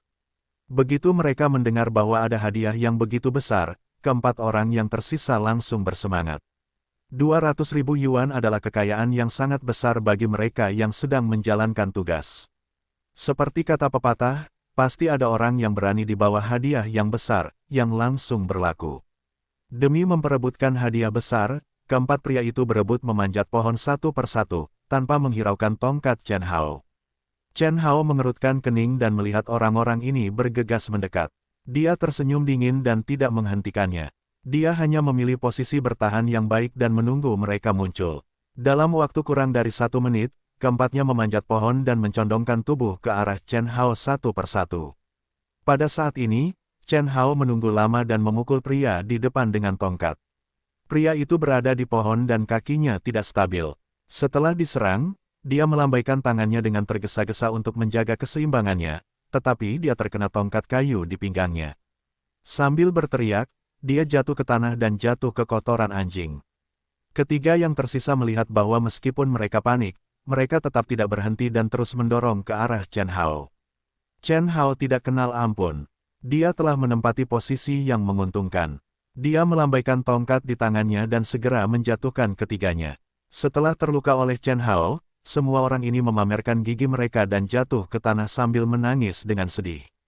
Jika Chen Hao tidak membunuh mereka tadi, mereka pasti sudah lumpuh. Namun, saat ini tidak mudah. Mereka telah mematahkan 1 atau 2 tulang dan efektivitas tempur mereka telah sangat berkurang. Pada saat ini, Chen Hao dengan mudah melompat turun dari pohon. Musuh hanya memiliki 1 Jiang Chao yang tersisa, dan dia tahu bahwa Jiang Chao jelas bukan lawannya. Jiang Chao, aku telah memberimu kesempatan. Jika kamu sendiri tidak menghargainya, tidak heran aku menghargainya. Chen Hao mendekat selangkah demi selangkah. Ketika Jiang Chao melihatnya, dia ketakutan setengah mati. Dia berteriak pada anak buahnya di tanah, bangun.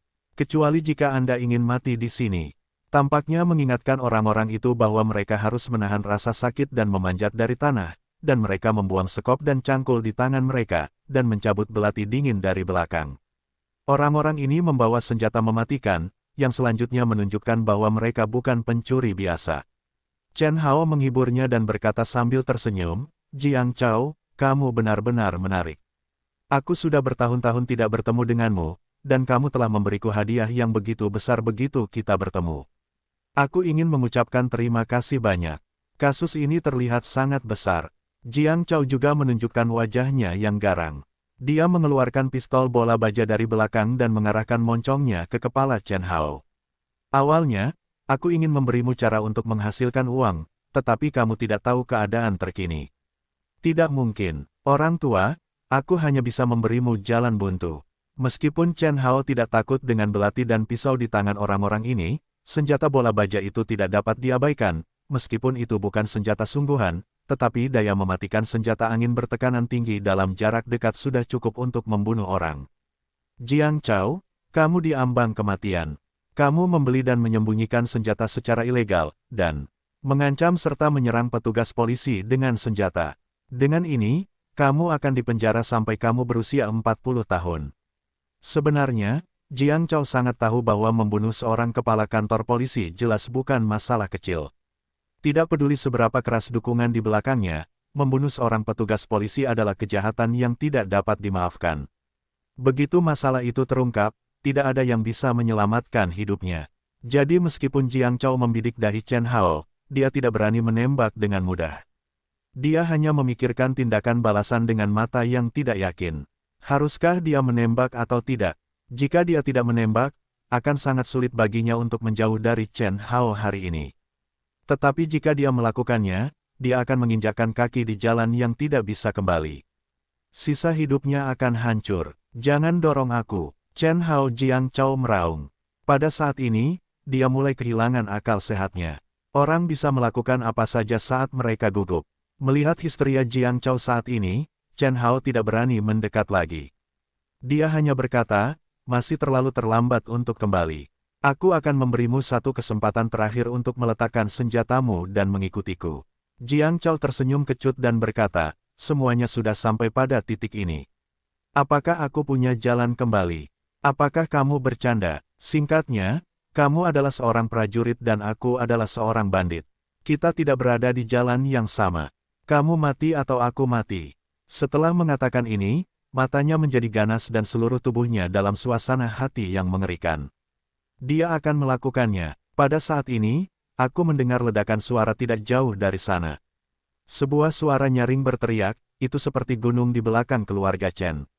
Kalian ikut aku. Begitu aku mendengar suara itu, saya sudah sangat dekat dengan sini. Tampaknya orang-orang yang terganggu di desa datang ke sini untuk memeriksa situasi. Beberapa bawahan Jiang Chao ketakutan setengah mati dan berkata dengan panik, cepatlah, bos, sudah terlambat jika Anda tidak pergi. Baiklah, ayo kita pergi sekarang. Masih banyak yang harus ditempuh. Kita akan tetap di puncak Qingshan. Ayo, bos. Atas bujukan bawahannya, Jiang Chao akhirnya tidak menembak, tetapi mengangguk dan berkata, pergi. Setelah melihat Chen Hao, dengan 4 orang yang terluka, menggendong orang yang masih koma, sekelompok 6 orang bergegas ke hutan luas di gunung belakang, dan dengan cepat menghilang. Baru, setelah orang-orang ini menghilang, Chen Hao menghela napas lega. Bagaimanapun, tidak menyenangkan diarahkan ke kepalanya dengan pistol dari jarak dekat. Psikologi orang-orang akan berada di bawah tekanan besar. Orang-orang biasa akan takut untuk mengompol. Tetapi yang membuat Chen Hao semakin tidak nyaman adalah bahwa teman masa kecilnya Jiang Chao sebenarnya adalah orang seperti itu.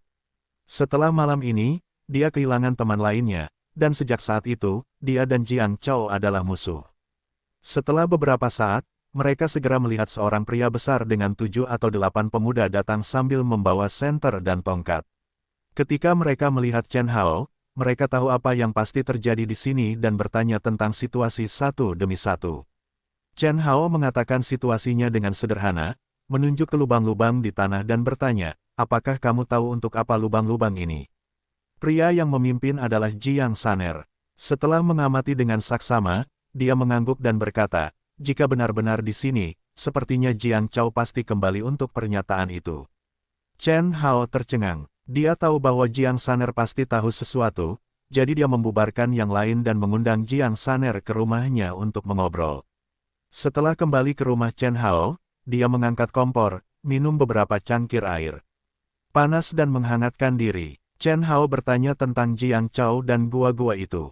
Jiang Saner kemudian mulai berbicara tanpa henti, Direktur Chen, Anda telah bekerja di luar selama bertahun-tahun, dan Anda belum pulang, jadi Anda tidak tahu situasi spesifik anak ini. Biarkan saya memberitahu Anda ini dengan jujur. Anak ini telah melakukan hal-hal yang tidak bermoral dan ilegal di tempat lain selama bertahun-tahun, menggali kuburan leluhur orang-orang, menggali harta karun emas dan perak, dan menjual uang. Setelah mendengarnya, saya mendengar bahwa ada bos yang sangat keras di belakang meja yang telah menghasilkan banyak uang dalam beberapa tahun terakhir. Petik 2. Ketika Chen Hao mendengar ini, dia terkejut, apakah Anda berbicara tentang perampokan makam? Jadi dia adalah kepala penjara makam. Jiang Saner mengangguk dan menjawab, ya, saya punya sepupu yang pernah bertemu dengannya saat dia bekerja di tempat lain. Sepupu saya melihat dia memakai merek terkenal dan mengendarai mobil bagus. Dia iri padanya dan ingin melakukan sesuatu dengannya. Alhasil, Jiang Chao benar-benar mengajak sepupu saya untuk menggali kuburan leluhur orang-orang. Untungnya, sepupu saya sudah membaca selama beberapa tahun dan tahu bahwa itu adalah kejahatan. Dia sangat takut sehingga dia berlari kembali sepanjang malam dan tidak berani memprovokasi orang-orang ini lagi. Chen Hao mengangguk dan bertanya, apa yang kamu katakan dia kembali kali ini? Apa yang terjadi? Jiang Saner dengan cepat menjawab, oh, itu karena beberapa tahun yang lalu, desa tersebut terlibat dalam pengembangan pariwisata dan mengundang beberapa pakar budaya untuk menyelidiki di sini. Alhasil, ketika seorang pakar melewati gunung belakang, dia berhenti dan berkata bahwa ini adalah tanah harta karun geomantik yang langka. Pasti ada makam besar di tanah harta karun ini. Pada saat itu, pembangunan harus menghindari gunung ini, agar tidak merusak makam kuno dan budaya peninggalan. Kemudian, para ahli ini pergi, tetapi kata-katanya menyebar, dan orang-orang dari seluruh negeri tahu bahwa ada makam kuno di gunung belakang keluarga Chen. Jiang Chao adalah perampok makam. Dia pasti tahu tentang ini dan kembali untuk mengambil makam kuno ini. Setelah mendengar kata-kata Jiang Saner, Chen Haodun terkejut. Dia akhirnya mengerti apa yang dilakukan geng Jiang Chao ketika mereka menggali tanah dari timur dan barat. Mereka mencuri lubang untuk mengetahui lokasi spesifik makam kuno di bawah, yang disebut penyerbuan.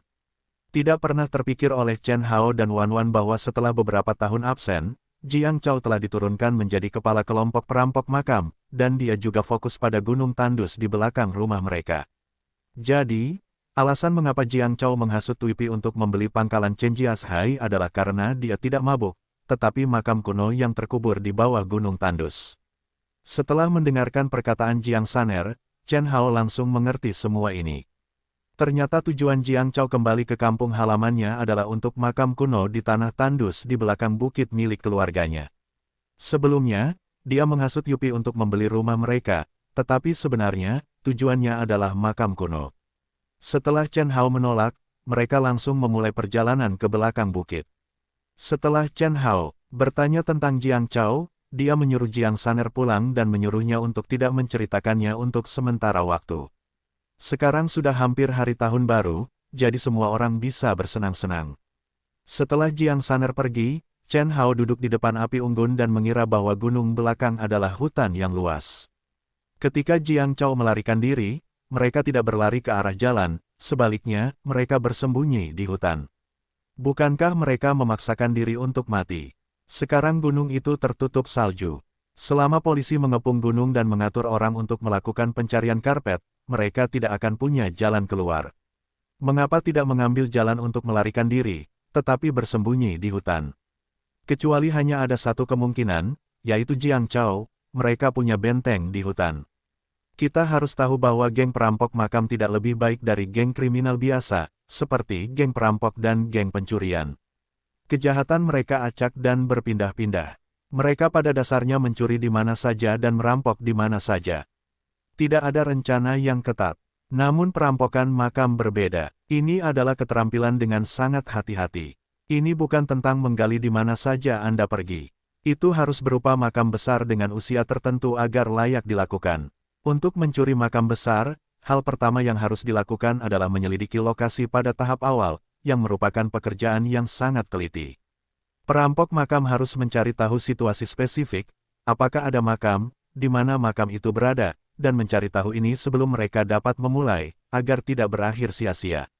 Makam kuno terkubur dalam di tanah, dan banyak dari mereka tidak memiliki tanda-tanda di tanah, sehingga sulit untuk menemukan makam besar dengan mudah. Butuh banyak waktu dan energi untuk menyelidiki. Kadangkala, untuk mengetahui lokasi pasti sebuah makam besar, bahkan butuh waktu 1,5 tahun untuk menyelidikinya. Setelah dipastikan ada makam kuno, kita tidak bisa menggalinya begitu saja, tetapi harus melakukan pekerjaan persiapan. Lebih baik dikatakan bahwa di daerah pegunungan, terutama di daerah dataran, makam semuanya berada di dataran yang tak terbatas. Perampok makam harus mencari alasan yang tepat untuk menggalinya, jika tidak makam tersebut mudah digali, jadi mereka harus melakukan pekerjaan menutupinya. Karena bisnis perampokan makam sangat menguntungkan, mereka dapat memperoleh keuntungan besar asalkan berhasil menggali makam besar, maka perampok makam sangat kaya, dan mereka dapat menghabiskan banyak uang untuk pekerjaan persiapan, yang merupakan kondisi ekonomi yang tidak dimiliki oleh geng kriminal lainnya. Misalnya, mereka membeli sebidang tanah, mengembangkannya dengan berbagai nama, membangun pabrik, memperbaiki pabrik dan sebagainya, untuk menutupi mata dan telinga publik dan mencuri makam. Karena makam kuno ini terletak di tanah kosong di belakang keluarga Chen, biasanya tidak ada orang yang pergi ke sana, tetapi dia tidak perlu melakukan banyak pekerjaan penyamaran. Jiang Chao awalnya berencana untuk membeli sebidang tanah milik keluarga Chen ini, tetapi kemudian gagal.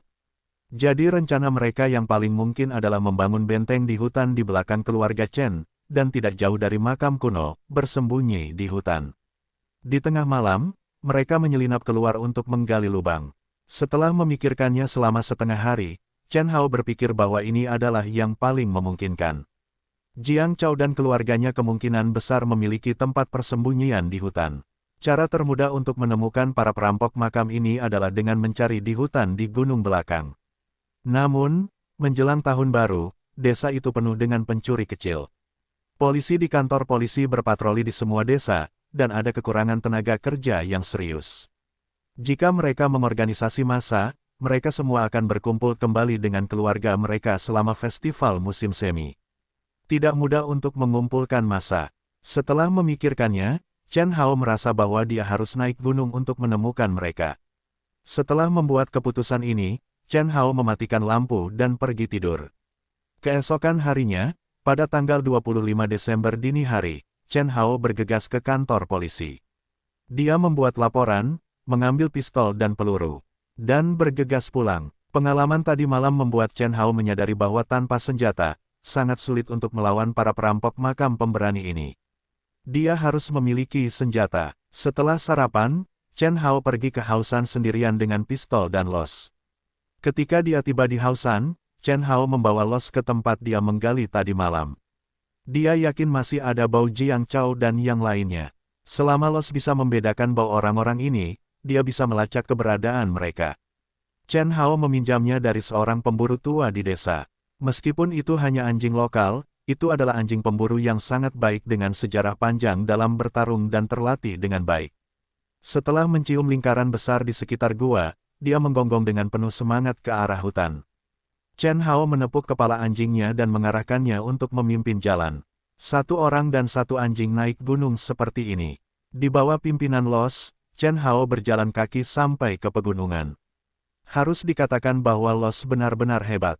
Bahkan di tengah es dan salju, dia dapat dengan akurat membedakan arah sasaran dan berlari maju tanpa henti. Mereka telah berjalan selama 1 jam, dan mereka berada jauh dari rumah Chen Hao. Mereka telah masuk jauh ke dalam hutan, yang mengejutkan Chen Hao. Apakah benteng ini terlalu dalam? Dia pikir itu ilmiah bahwa dia kurang dari 20 menit dari gua, tetapi dia telah berjalan selama 1 jam dan masih belum sampai. Bukankah sangat merepotkan berada begitu jauh dari benteng? Tepat pada saat ini, tiba-tiba, Los menggonggong ke pohon besar. Chen Hao segera menjadi waspada. Dia mengeluarkan senjatanya dan dengan hati-hati datang ke pohon tempat mereka berpelukan dan melihat ke atas. Apakah benteng mereka ada di pohon? Setelah pengamatan yang membingungkan, Chen Hao tiba-tiba melihat pakaian seseorang di batang pohon. Dia terkejut. Kemudian dia mengambil beberapa batu kecil dari tanah dan melemparkannya ke batang pohon. Pakaian pria yang tergantung di batang pohon itu tertembak jatuh di salju oleh sebuah batu. Chen Hao segera berlari dan mengambilnya. Dia terkejut. Pakaian-pakaian ini dikenakan oleh Jiang Chao dan kawanannya tadi malam. Ketika Ross melihat pakaian-pakaian itu, dia sangat gembira. Di matanya, tugas telah selesai dan sudah waktunya untuk mendapatkan hadiah. Chen Hao tidak dapat menahan tawa getir. Dia meremehkan para perampok makam ini. Dia tidak menyangka bahwa Jiang Chao lebih licik dari yang dia kira. Dia bahkan menduga bahwa Chen Hao akan menggunakan anjing pemburu untuk melacak mereka, jadi dia melepaskan semua pakaiannya dan menggantungnya di pohon terlebih dahulu untuk membingungkan anjing pemburu dan menghindari pelacakan mereka. Chen Hao mengeluarkan 2 potong daging kering dari tangannya dan memberikannya kepada anjing pemburu itu. Sementara anjing pemburu itu memakan daging kering itu dengan gembira, dia mengamati sekeliling pohon besar itu. Di mana orang-orang ini akan bersembunyi? Di mana tempat persembunyian mereka? Tepat pada saat ini, sebuah derit yang sangat pelan terdengar dari samping, yang segera membangkitkan kewaspadaan Chen Hao. Dia segera menilai bahwa itu adalah suara manusia yang menginjak dahan yang mati. Chen Hao segera berbalik dan menemukan bahwa suara itu berasal dari balik pohon besar tidak jauh dari samping. Pria itu mungkin bersembunyi di balik pohon tanpa menunjukkan kepalanya. Chen Hao mengeluarkan pistolnya, membuka asuransi dan berjalan dengan hati-hati menuju pohon besar. Pada saat yang sama, dia memberi isyarat untuk memerintahkan anjing pemburu itu lewat ke arah lain. Anjing pemburu itu juga sangat waspada, tidak menggonggong, tetapi melangkah dengan langkah-langkah kecil, ringan di dekat pohon. Ketika Chen Hao datang ke depan dan belakang pohon, dia menarik napas dalam-dalam, bergegas ke sana, mengangkat senjatanya, dan membayangkan seorang perampok makam yang panik. Namun pada akhirnya, dia tidak melihat apapun kecuali ranting pohon yang mati di tanah, yang menunjukkan bahwa penilaiannya benar, tetapi bagaimana dengan orang-orang? Pada saat ini, Chen Hao tiba-tiba mendengar gonggongan anjing pemburu dan bergegas ke arahnya. Ada apa? Mengapa anjing pemburu itu menerkamnya? Dalam waktu kurang dari sedetik, Chen Hao mengerti bahwa anjing pemburu itu tidak menyerbu ke arahnya, tetapi ke musuh di belakangnya. Musuh berada tepat di belakangnya. Meskipun dia tidak tahu bagaimana pihak lain berlari di belakangnya, dia juga merasakan gerakan di belakangnya. Chen Hao menyadari bahwa dia dekat dengan pihak lain dan senjatanya tidak dapat mengerahkan kekuatan yang cukup. Jadi dia menyapu ke belakang dan berencana untuk mengejutkan pihak lain. Tetapi sebagai hasilnya, begitu dia menyapu, dia mendengar anjing pemburu itu berteriak. Tampaknya dia telah menderita kerugian besar. Kemudian Chen Hao melihat sosok yang kuat turun dari langit. Ternyata musuh tidak berada di belakangnya, tetapi di kepalanya, di atas pohon. Chen Hao berjongkok di tanah saat ini, sangat pasif. Dia merasa musuh di kepalanya tidak hanya bergerak sangat cepat, tetapi juga ada angin dingin yang bertiup di wajahnya. Musuh itu memegang senjata tajam di tangannya. Pada saat kritis ini, Chen Hao tidak dapat lagi memperhitungkan citra polisi. Dia berguling di tempat, dengan postur yang sangat buruk untuk menghindari pukulan yang akan segera terjadi. Setelah berguling ke satu sisi, Chen Hao segera bangkit, setengah berlutut di tanah dan mengangkat senjatanya. Tetapi sebelum dia dapat melihat sosok lawannya dengan jelas, dia merasakan sakit di pergelangan tangannya. Dia ditendang di pergelangan tangan oleh musuh, dan senjatanya langsung terbang menjauh. Kemudian cahaya dingin mengenai lehernya lagi. Kecepatannya luar biasa, bahkan keterampilan Chen Hao sangat kuat, tetapi dia juga terkejut.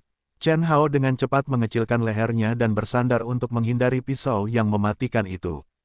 Pada saat yang sama, Chen Hao bukanlah seorang vegetarian. Ketika dia menghindari pisau, dia meraih pergelangan tangan lawan dengan tangan kanannya. Begitu dia memegang pergelangan tangan musuh, Chen Hao terkejut lagi, karena dia jelas merasa bahwa yang dia pegang adalah lengan yang sangat tipis. Dia tidak tampak seperti orang dewasa. Kemudian dia menatap matanya dan melihat bahwa musuh yang menyerangnya adalah seorang anak kecil. Chen Hao terkejut ketika dia melihat bahwa anak itu mengenakan mantel kulit hitam, berusia sekitar 7 atau 8 tahun, tetapi matanya yang dingin dengan jelas menunjukkan aura pembunuh yang mengerikan. Anak itu, yang tingginya kurang dari 1,2 meter, memiliki aura pembunuh seperti pembunuh profesional. Tangan kanan anak yang memegang pisau itu digenggam erat oleh Chen Hao. Alisnya berkerut, dan tinju kirinya langsung menghantam hidung Chen Hao. Meskipun hanya tinju kecil, kekuatannya sangat kuat, tidak kalah dari orang dewasa. Chen Hao terkejut melihat keterampilan anak itu begitu kuat. Dia dengan cepat mengangkat tangan kirinya dan meraih tangan kiri anak itu. Kedua tangan anak ini ditundukkan oleh Chen Hao, tampaknya telah dikalahkan. Chen Hao kemudian bertanya, "Anak siapa kamu? Siapa yang membuatmu menyergapku?" Anak itu langsung menunjukkan ekspresi jijik dan tiba-tiba mengucapkan bahasa asing. Chen Hao tercengang. Anak itu benar-benar berbicara bahasa asing, bukan bahasa Mandarin.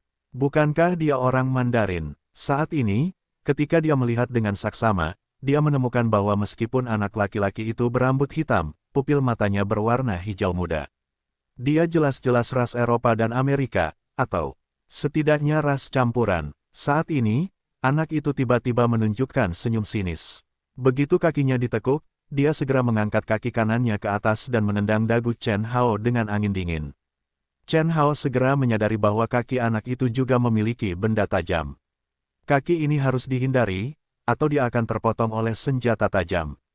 Karena mereka begitu dekat satu sama lain, Chen Hao tidak punya pilihan selain melepaskan tangan kiri anak itu dan menangkisnya dengan tangannya. Hasilnya tidak disangka adalah bahwa kaki ini adalah gerakan virtual. Anak itu menendang setengah jalan, tiba-tiba mengubah gerakan, ke arah tendangan dadanya. Chen Hao melihat dengan jelas bahwa ada pisau tajam di bagian atas sepatu anak itu. Jika kaki ini ditendang di dadanya, itu pasti akan menusuk dadanya. Dia menghela nafas dan harus melepaskan tangan kanan anak itu lagi. Dengan tangan yang lain, dia menamparkan lutut anak itu. Reaksi anak itu sangat cepat. Dia segera berbalik sedikit. Telapak tangan Chen Hao jatuh di sepatunya, bukan di lututnya. Pada saat yang sama, hanya ada gonggongan anjing pemburu, dan Ross, yang baru saja menderita kekalahan, segera terbang ke arah anak itu lagi. Dia begitu ganas sehingga dia pasti akan membalas dendam. Menghadapi Chen Hao, anak itu hanya bisa membuat pertandingan. Pada saat ini, menghadapi serangan anjing pemburu, dia dengan cepat membuat penilaian dan membuat pilihan terbaik.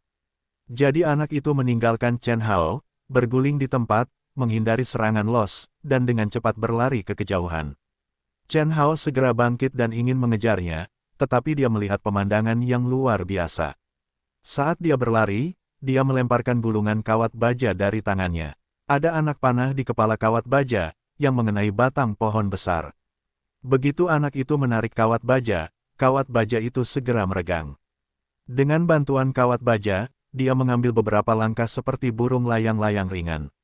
Dia memanjat pohon yang tingginya lebih dari 10 meter, lalu mengambil kembali kawat baja dan berbalik untuk tersenyum pada Chen Hao. Chen Hao dengan cepat berpikir sejenak, dia bisa saja mengambil pistol untuk menembak jatuh musuh, tetapi musuh hanyalah seorang anak kecil, dia secara naluriah menolak rencana ini. Dalam 2 detik keraguan yang singkat ini, anak itu telah terbang dari pohon ke pohon lain, fleksibel seperti kera, menghilang dalam sekejap. Melihat kejadian di balik layar, Chen Hao menghela napas, menatap anjing pemburu yang masih menggonggong, menepuk kepala anjingnya, dan berkata, "Lupakan saja, saudara-saudara kita tidak bisa menangkap anak kecil bersama-sama, kamu masih punya muka untuk menggonggong, biarkan orang tahu, mukamu bersih." Anjing pemburu itu tampaknya bisa memahami perkataan orang. Dia menundukkan kepalanya karena tidak percaya, merengek beberapa kali lagi, lalu tenang kembali. Chen Hao mengambil pistolnya. Meskipun dia berkata begitu, dia tidak merasa malu dalam hatinya, karena anak ini jelas bukan anak biasa. Dilihat dari keterampilannya, dia tidak lebih buruk dari pembunuh profesional. Dilihat dari seluruh proses penyergapan Chen Hao, dia tidak hanya memiliki pelatihan profesional, keterampilan luar biasa, dan reaksi cepat, tetapi juga mampu dengan cepat membuat penilaian yang benar dan mengungsi saat menghadapi bahaya. Ini bukan ketenangan dan penilaian yang bisa dimiliki anak-anak biasa. Anak ini tentu saja tidak bersama Jiang Chao, tetapi siapa anak yang misterius dan kuat ini? Setelah berpikir sejenak, Chen Hao tidak dapat memahaminya. Dia hanya bisa menuntun Ross kembali. Awalnya, dia pikir dia telah menemukan petunjuk Jiang Chao, tetapi dia disergap oleh anak misterius itu, tetapi dia tidak kembali dengan sia-sia. Dilihat dari penampilan anak misterius itu, Jiang Chao dan kelompoknya pasti bersembunyi di hutan. Begitu dia memikirkan bos yang tangguh di belakang Jiang Chao, Chen Hao segera menyadari bahwa sebagian besar anak-anak dikirim oleh bos untuk membantu Jiang Chao. Meskipun dia baru berusia 7 atau 8 tahun, dia adalah orang yang sangat berbahaya. Dia tidak boleh diizinkan untuk menghubungi penduduk desa biasa, jika tidak konsekuensinya tidak akan terbayangkan. Ketika Chen Hao sampai di rumah, dia segera menelepon komite desa, mengatakan bahwa gunung itu bersalju dan tidak ada seorang pun yang diizinkan memasuki hutan sebelum musim semi. Tentu saja, direktur komite desa tidak berani menentang ide direktur dan segera menyampaikannya ke seluruh desa. Setelah meletakkan telepon, Chen Hao merasa lega. Dia tahu bahwa anak itu adalah kelompok Jiang Chao. Yang paling dia takutkan adalah bahwa begitu penduduk desa yang tidak tahu memasuki hutan, mereka tidak akan selamat. Kebanyakan orang sama sekali bukan lawan anak itu. Selain itu, anak itu berdarah dingin, kejam, dan mungkin seorang pembunuh profesional. Semakin dia memikirkannya, semakin dia merasa takut. Akhirnya, dia memutuskan untuk naik gunung untuk mencari orang-orang ini. Kali ini, dia berjaga-jaga. Dia meminta pemburu untuk meminjam 5 anjing pemburu yang kuat, pisau berburu yang tajam, dan senapan berburu. Dengan senjatanya sendiri, dia hampir bersenjata lengkap. Dia yakin bahwa jika dia bertemu anak itu lagi, dia tidak akan pernah kehilangan uang. Jadi dalam 2 hari berikutnya, dia membawa anjing pemburu itu untuk mencari di mana-mana di hutan. Selama 2 hari penuh, dia hampir berjalan di seluruh hutan. Yang membuatnya kecewa, dia tidak menemukan petunjuk yang berguna. Anak misterius itu dan Jiang Chao tampaknya telah menghilang secara misterius. Malam berikutnya, dia memikirkannya. Dia mengira Jiang Chao dan kawanannya mungkin ketakutan oleh polisi. Mereka berpatroli dengan senjata dan anjing pemburu. Ketika mereka melihatnya, mereka akan bersembunyi. Jika mereka terus mencari seperti ini, mereka tidak akan menemukan petunjuk apapun. Selain itu, tahun baru Imlek tinggal beberapa hari lagi. Orang tua Chen Hao dan Song Yaoyao sibuk mengatur persiapan untuk Tahun Baru Imlek. Akibatnya, sebagai putra tertua di keluarganya, dia jauh dari rumah sepanjang hari dan berkeliaran dengan beberapa anjing setiap hari. Sebenarnya tidak seperti itu. Ayah Chen Hao, Chen Fuseng, tidak bisa menahan diri untuk tidak memarahinya. Ketika kamu menjadi kepala kantor polisi, orang tuamu tidak memperhatikanmu. Lao Su, ibumu, dan Yao Yao sangat sibuk setiap hari. Kamu anak yang baik. Berapa banyak anjing yang kamu bawa untuk berburu di pegunungan sepanjang hari? Keluarga kita adalah orang biasa, bukan tuan tanah dan orang kaya. Kamu adalah anak seorang petani, dan kamu bukan anak dari keluarga kaya. Jangan berpura-pura seperti anak dari keluarga kaya. Besok, kamu berani keluar lagi dan lihat apakah aku tidak akan mematahkan kakimu. Tinggallah di rumah dan bantu ibumu bekerja dengan jujur. Chen Hao, sebagai kepala kantor polisi yang terkenal, menjadi jujur setelah dimarahi oleh ayahnya. Dia mengembalikan semua senjata berburu dan pisaunya. Dia berpikir bahwa Jiang Chao mungkin tidak berani membuat masalah lagi dalam waktu singkat setelah kegaduhannya. Lebih baik merayakan Tahun Baru Imlek terlebih dahulu dan melapor kepada atasannya setelah Tahun Baru Imlek, dan baru menanganinya saat itu juga. Jadi pada hari ketanggal 28 Desember Chen Hao benar-benar jujur. Dia sibuk di rumah menggiling tahu dan membuat kue tahun baru, seperti anak yang baik. Ayahnya memarahinya sambil tersenyum, ini seperti hari tahun baru, kelinci kecil. Hari ini dari pagi hingga malam, Chen Hao lelah dengan sakit punggung, bersiap untuk mandi dan tidur, namun pada saat ini Jiang Saner datang. Setelah menyambut Jiang Saner ke dalam kamar, Chen Hao menariknya masuk ke dalam kamar dan bertanya dengan pelan, "Lao Liu, terakhir kali aku sudah bilang padamu bahwa aku harus memperhatikan dengan saksama situasi yang tidak biasa di sekitarku. Apakah kamu menemukan sesuatu?" Dia tahu bahwa keluarga Jiang Saner juga sedang sibuk merayakan tahun baru. Ketika dia berkunjung di malam hari, pasti ada sesuatu yang terjadi. Benar saja, Jiang Saner berkata dengan suara rendah yang misterius, "Direktur Chen, karena kamu menyapaku terakhir kali, aku akan berpatroli dengan tenang setiap malam sebelum tidur. Alhasil, hari ini aku pergi ke tanah tandus di gunung belakang setelah makan malam, dan aku benar-benar menemukan sesuatu yang baru." Mendengar ini, Chen Hao langsung bertanya dengan rasa ingin tahu, apa yang baru. Jiang Saner menjawab, "Terakhir kali mereka menggali beberapa lubang perampok, kita semua mengisinya nanti, bukan? Alhasil, aku pergi melihatnya hari ini, dan menemukan lubang lain, yang lebih besar dan lebih dalam daripada yang terakhir kali. Aku khawatir itu digali di makam kuno." Chen Haodun terkejut. "Bagaimana kau tahu kalau kau menggali makam kuno?" Jiang Saner menjawab, "Karena aku menggunakan senter untuk menyinari bagian dalam, aku mencium bau busuk yang sangat kuat, yang merupakan ciri khas makam kuno. Ketika aku membantu kakekku memindahkan makamnya, aku menggali makam orang tuanya dan mencium bau ini. Aku tidak akan pernah melupakannya. Sama sekali tidak ada kesalahan." Setelah mendengarkan perkataan Jiang Saner, Chen Haodun penuh dengan kecurigaan. Beberapa hari yang lalu, Jiang Chao ditemukan olehnya ketika mereka sedang menggali lubang. Kemudian, mereka tidak dapat bersembunyi selama 2 hari. Dia membawa Los untuk mencari selama 3 hari, tetapi tidak ada hasil. Berdasarkan alasannya, mereka harus bersembunyi. Setidaknya mereka akan terus menggali setelah tahun baru. Bagaimana mereka bisa memulainya lagi saat ini? Pada saat ini, hati Chen Hao tiba-tiba muncul rasa ingin tahu yang kuat. Dia menduga bahwa karena Jiang Chao berani melakukan kejahatan melawan angin, mengambil risiko ditangkap olehnya, dan terus menggali lubang, itu berarti bahwa hal-hal di makam kuno ini pasti luar biasa, atau bahkan memiliki makna khusus. Jika hanya demi uang, apakah pantas mempertaruhkan nyawa? Sebuah ide berani muncul dari benak Chen Hao. Mungkin orang-orang ini menggali makam kuno ini bukan demi uang, tetapi demi sesuatu yang lebih penting.